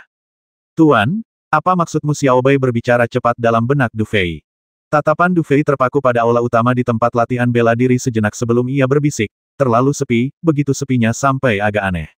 Kau harus tahu ini pintu masuk kota kekaisaran kuno, tapi sekarang sangat sepi. Sungguh agak aneh. Benar, setelah mendengar Du Fei mengatakan ini, Xiao Bai tampak mengangguk perlahan. Pada saat yang sama, tatapan Huang Puchen, Sui Yao, Liu Ba, dan yang lainnya sedikit menyipit, masing-masing wajah mereka menunjukkan ekspresi serius. Jelas, situasi saat ini telah membuat para ahli ini bingung. Emosi mereka seolah menular ke semua orang di sekitar mereka, menyebabkan suasana di tempat latihan menjadi hening. Tuan, sepertinya ada sesuatu di aula ini. Tepat setelah suasana aneh itu mereda sejenak, suara Xiao Bai tiba-tiba terdengar lagi di hatiku. Jelas, ia telah menemukan sesuatu. Du Fei menyipitkan matanya sedikit, tatapannya tertuju pada aula. Saat ini, meskipun pintu aula terbuka, di dalamnya gelap gulita, sehingga mustahil untuk melihat dengan jelas apa yang ada di dalamnya. Apakah ada sesuatu yang tersembunyi di sini mekanisme atau formasi? Setelah beberapa saat, Du Fei berbicara dengan suara berat di dalam hatinya. Saya tidak begitu yakin, tetapi meskipun fluktuasinya lemah, rasanya sangat dingin. Tuan, sebaiknya Anda berhati-hati. Di tempat seperti ini, selalu lebih baik berhati-hati. Xiao Bai ragu sejenak. Jelas, ia tidak tahu apa yang ada di aula ini untuk sementara waktu. Mendengar ini, Du Fei mengangguk pelan. Energi sejati dalam tubuhnya mulai bersirkulasi perlahan, dan kekuatan mentalnya yang kuat pun menyebar dalam sekejap. Jelas, jika terjadi perubahan tak terduga, ia bisa mengambil tindakan secepat kilat kapan saja. Dan si putih kecil di pelukan Du Fei sepertinya merasakan sesuatu saat ini. Ia melompat keluar atas inisiatifnya sendiri dan berubah menjadi posisi bertarung di samping Du Fei. Matanya, seperti lonceng tembaga, menatap tajam ke arah aula. Tubuhnya membungkuk ke depan, seperti harimau yang bisa menerkam kapan saja. Meskipun agak gemuk. Sementara Du Fei waspada, Huang Puchen dan yang lainnya tampak mulai kehilangan kesabaran. Setelah beberapa saat, Huang Puchen tiba-tiba tersenyum tipis dan berkata, "Saudara Sui, Saudara Liu, kita sebaiknya tidak terus tinggal di sini seperti ini. Kita mungkin akan menarik orang-orang yang lebih berkuasa, seperti orang-orang dari Jun Wuzong. Jika mereka datang, kita tidak akan bisa mendapatkan daging atau bahkan sup. Jika pangeran ketiga ingin mengatakan sesuatu, katakan saja langsung." Ibel air di sampingnya mengerutkan kening dan berkata dengan ringan. "Haha, aku yakin kalian semua tahu apa yang ingin kukatakan. Daripada menunggu seperti ini, bagaimana kalau kita coba bersama mungkin, kita bisa langsung memasuki kota kekaisaran kuno," kata Huang Puchen ringan. Oke, di sisi lain, Liu Ba tampak sedikit tidak sabar dan mengangguk. Perwakilan dari ketiga faksi ini pada dasarnya mewakili keinginan semua orang yang hadir. Oleh karena itu, setelah memutuskan hal ini, ketiganya bergerak hampir bersamaan, dengan cepat menuju aula di tengah lapangan latihan bela diri. Desir, kecepatan mereka bertiga sangat tinggi, sehingga mereka mendarat di depan aula hampir dalam sekejap. Namun, saat tubuh mereka baru saja mendarat di tanah, mereka bertiga bergetar bersamaan. Di atas prasasti batu, pupil mata Du Fei tiba-tiba mengecil, karena pada saat itu dia juga menyadari adanya gelombang yang sangat kuat dan samar sedang datang dari aula. Ledakan. Hampir dalam sekejap mata, sebuah lampu hijau menyala di aula, dan kemudian lampu hijau itu terlihat seperti nyala api, menghantam keras tempat Huang Puchen dan tiga orang lainnya berada. Dor, dor, dor. Tiga dentuman teredam terdengar saat Huang Puchen dan tiga lainnya menyerang hampir bersamaan. Meski begitu, setelah melawan cahaya hijau, mereka tetap terpental mundur dengan cara yang agak canggung, meninggalkan beberapa jejak kaki yang dalam di tanah saat mendarat. Kemudian, tatapan mereka, sedikit terkejut, menyapu ke arah aula utama. Di sana, sesosok putih perlahan muncul seperti hantu, muncul di hadapan semua orang. Yang muncul di hadapan semua orang adalah sosok seorang wanita muda yang menggairahkan. Dari kejauhan, gadis itu tampak berusia sekitar 17 atau 18 tahun, dengan kulit seputih salju, alis dan mata seindah lukisan, dan sosok ramping yang memancarkan aura yang sangat menggoda, seolah-olah hanya satu tatapan saja dapat membuat hati seseorang terbakar amarah. Pada saat ini, ekor berbulu seputih salju yang turun perlahan menjulur dari belakang gadis itu, dengan lembut menutupi tubuhnya, sepenuhnya menyembunyikan bagian-bagian penting itu. Namun, hal ini tidak hanya tidak mengurangi kecantikannya, tetapi malah menambahkan rasa martabat yang langka pada kelembutannya. Ini sungguh menawan. Melihat sosok yang sangat cantik ini, Du Fei merasa mulutnya kering. Ia menelan ludah, lalu berbicara perlahan. "Rubah Ibel ekor 7. Suara Xiao Bai yang sangat hikmat juga terdengar pada saat ini. "Rubah Ibel ekor 7. Ekspresi Du Fei sedikit muram setelah mendengar kata-kata Xiao Bai. Ia tentu pernah mendengar tentang klan Rubah Ibel dari dunia binatang Ibel. Konon, klan ini paling mirip manusia, satu-satunya binatang Ibel di dunia binatang Ibel yang mampu bertransformasi menjadi manusia tanpa mencapai alam Raja Ibel. Terlebih lagi, berkat kecerdasan bawaan mereka, klan Rubah Ibel bahkan bisa mempraktikkan teknik dan seni bela diri manusia. Lebih lanjut, setiap evolusi memberi mereka ekor tambahan. Legenda mengatakan bahwa Rubah Ibel terkuat, yang dikenal sebagai Rubah Langit ekor 9, adalah eksistensi tingkat atas bahkan di antara langit dan bumi. Meskipun ketujuh Rubah Ibel ini tidak semenakutkan Rubah Langit ekor 9, mereka jelas bukan tugas yang mudah. Pada saat ini, semua orang yang hadir telah melihat dengan jelas sosok yang muncul di depan semua orang, jadi terdengar seruan kaget satu demi satu. Tatapan Du Fei tertuju pada Rubah berekor 7, dan ia bahkan tidak berani bergerak. Alasannya adalah aura yang terpancar dari Rubah berekor 7 itu terlalu kuat. Siluman Rubah berekor 7 ini mungkin sudah setingkat Raja Ibel tingkat 5 atau bahkan tingkat 4. Akan sangat sulit bagi mereka yang hadir untuk menghadapinya. Pantas saja warisan keluarga kerajaan kuno tidak pernah dirampas selama bertahun-tahun. Ternyata ada makhluk seperti itu yang menjaganya. Xiao Bai sepertinya menyadari sesuatu, dan setelah beberapa saat, ia berbicara dengan suara rendah. Itu tidak benar. Bagaimana mungkin keluarga kerajaan kuno ada hubungannya dengan klan rubah, kata Du Fei di akhir pekan. Xiao Bai tampak merenung sejenak sebelum berkata dengan ragu, konon, manusia yang diubah oleh klan rubah ibel semuanya berwujud wanita manusia yang sangat cantik.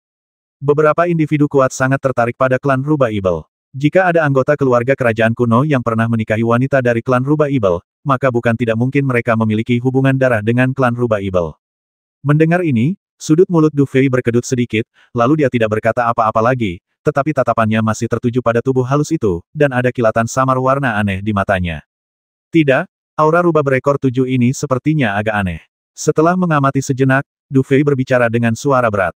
Kenapa, tanya Xiao Bai heran. Dia sepertinya dikendalikan oleh sesuatu. Napasnya agak tidak teratur dan pikirannya mungkin terpengaruh. Kalau tidak, dengan pesona klan rubah, tidak banyak orang yang hadir yang bisa menolaknya. Du Fei bukan hanya seorang seniman bela diri, tetapi juga seorang alkemis, sehingga kemampuan observasinya semakin teliti. Setelah mengamati lebih dekat, ia juga menemukan beberapa masalah. Sepertinya begitu. Lagi pula, kekuatan yang mengendalikannya sepertinya berasal dari kota kekaisaran kuno di belakangnya. Xiao Bai terdiam sejenak sebelum berbisik. Kontrol dari kota kekaisaran kuno. Du Fei mengerutkan kening lagi. Segala sesuatu di ibu kota kekaisaran kuno ini tampaknya menjadi semakin rumit di luar imajinasi.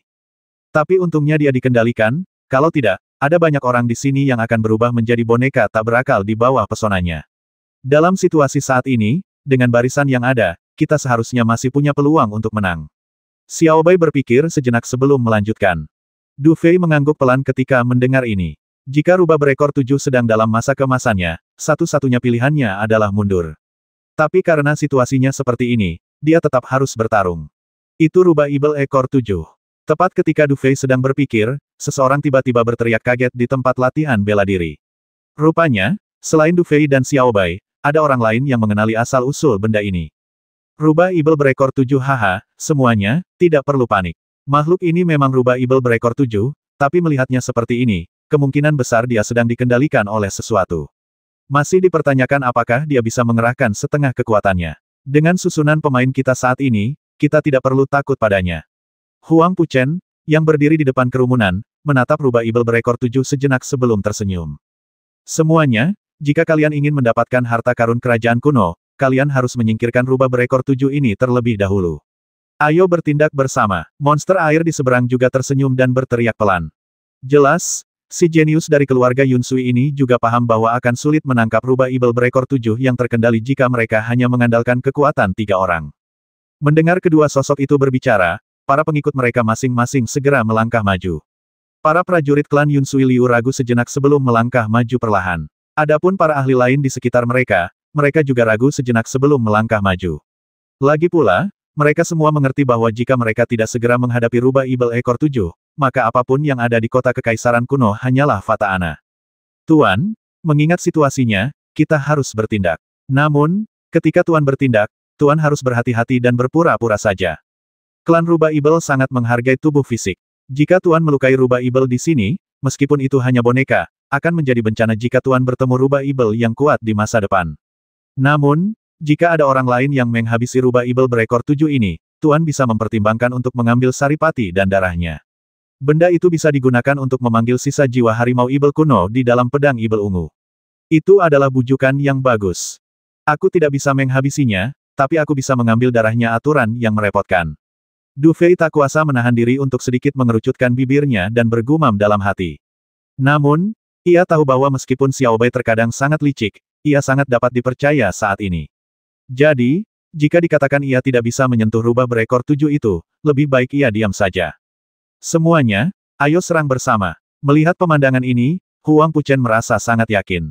Ia lalu bertepuk tangan pelan dan berbicara dengan tegas.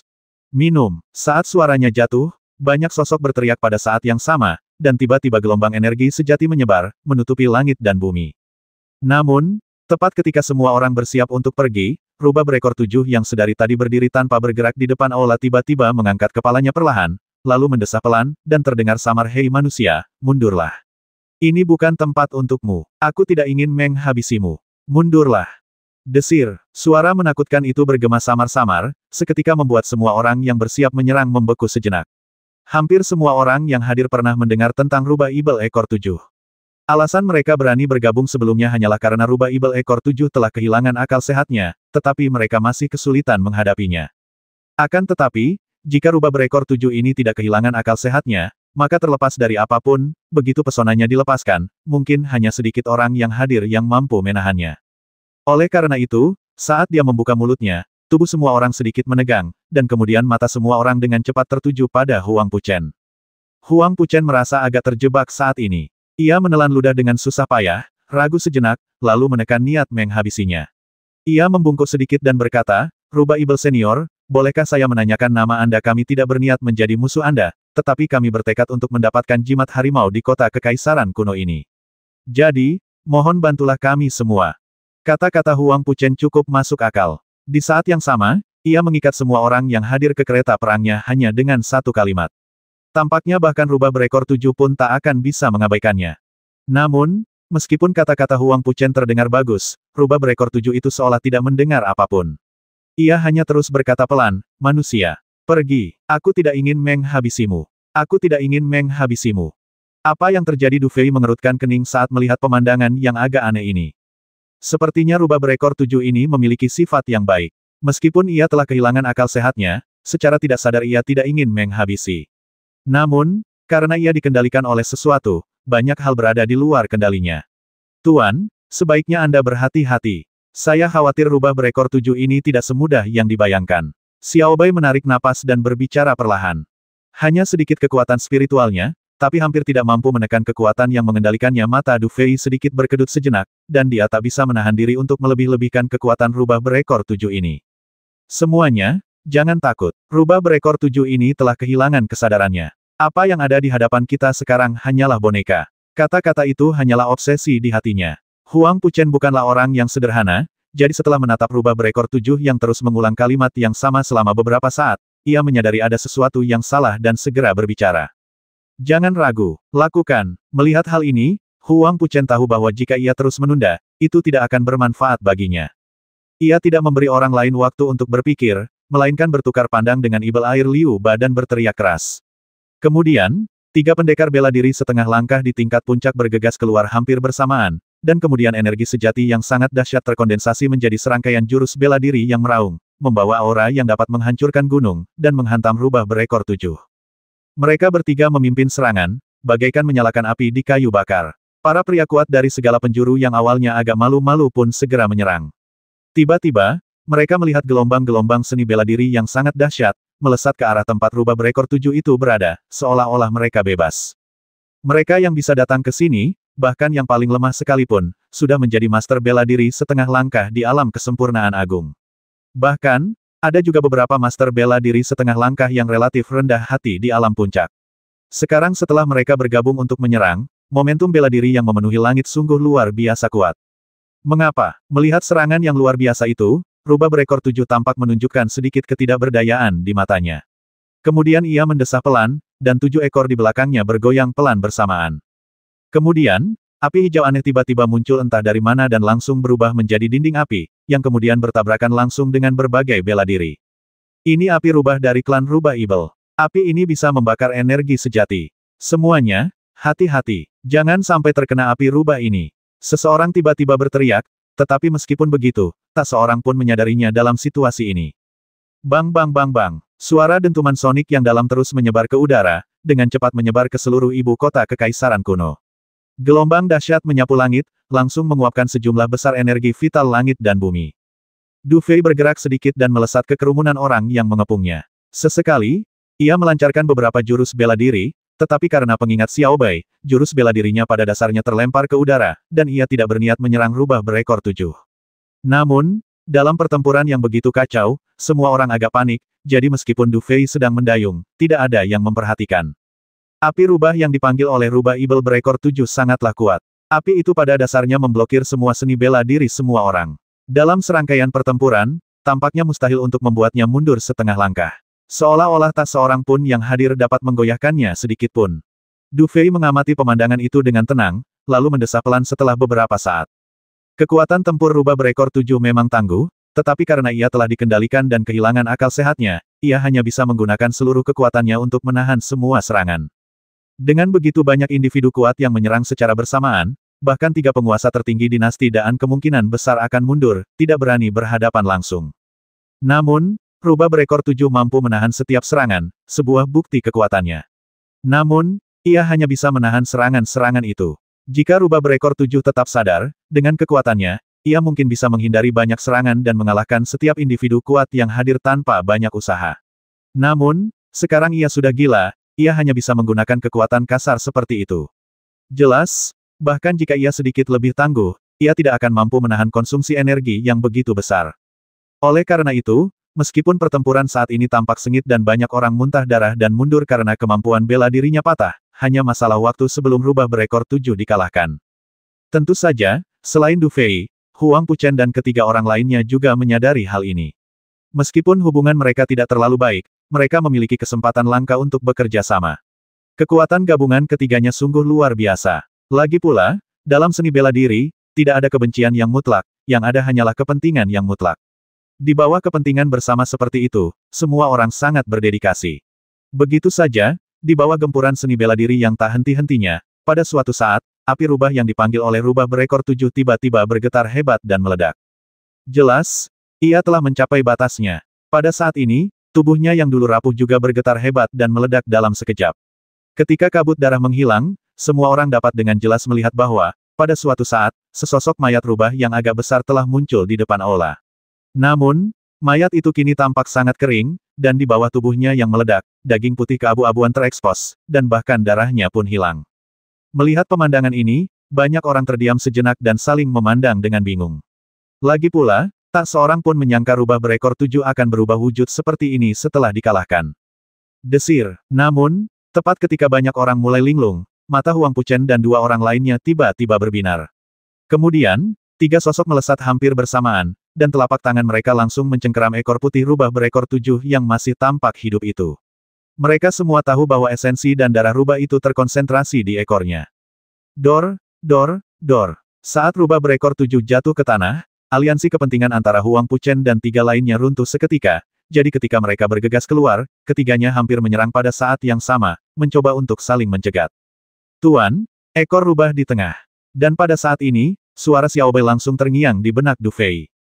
Hampir tepat saat suara Xiao Bei jatuh, kaki Du Fei tiba-tiba menghentak di udara, dan sosoknya melesat bagai kilat.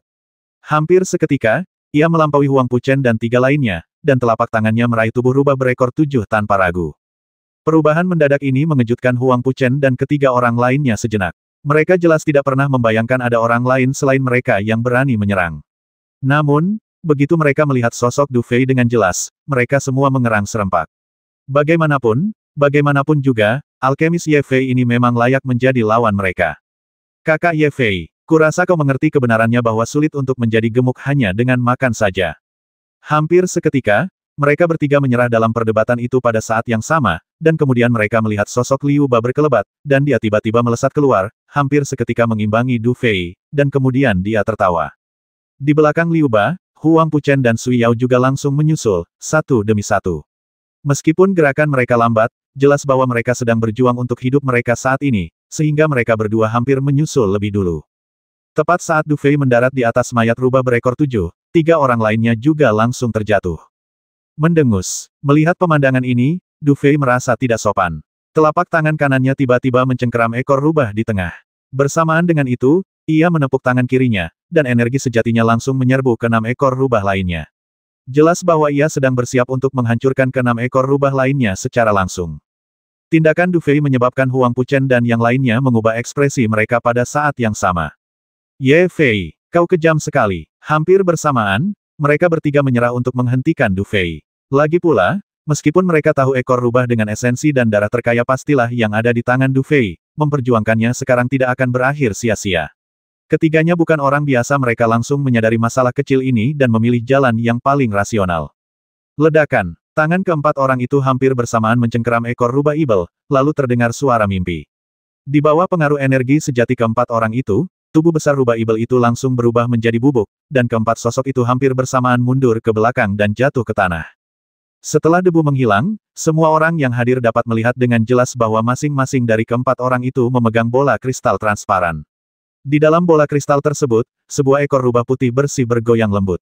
Namun, meskipun bola kristal Ye Fei hanya berisi satu ekor rubah, sementara yang lain memiliki dua, entah mengapa, semua orang merasa bahwa ekor rubah di tangan Du Fei mungkin beberapa kali lebih berharga daripada gabungan ketiga ekor rubah lainnya.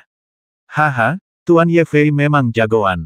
Aku, Liu Ba, yakin. Liu Ba menatap Du Fei, tatapan aneh melintas di matanya, tetapi akhirnya ia tertawa. Meskipun ada sedikit keanehan di mata Huang Puchen dan Sui Yao, mereka berdua adalah tokoh penting dan tentu saja tidak akan melawan Du Fei untuk hal sekecil itu. Oleh karena itu, meskipun mereka sangat kesal hingga hampir muntah darah, mereka membungkuk dan tersenyum tipis kepada Du Fei. Lagi pula, saat ini hanya darah rubah ibel, yang tidak terlalu penting. Lagi pula, hal-hal baik yang sesungguhnya ada di balik aula ini. Oleh karena itu, mereka berempat hampir serentak menyimpan ekor rubah di tangan mereka. Tatapan mereka sedikit bertabrakan di udara, dan seketika, senyum tipis muncul. 400.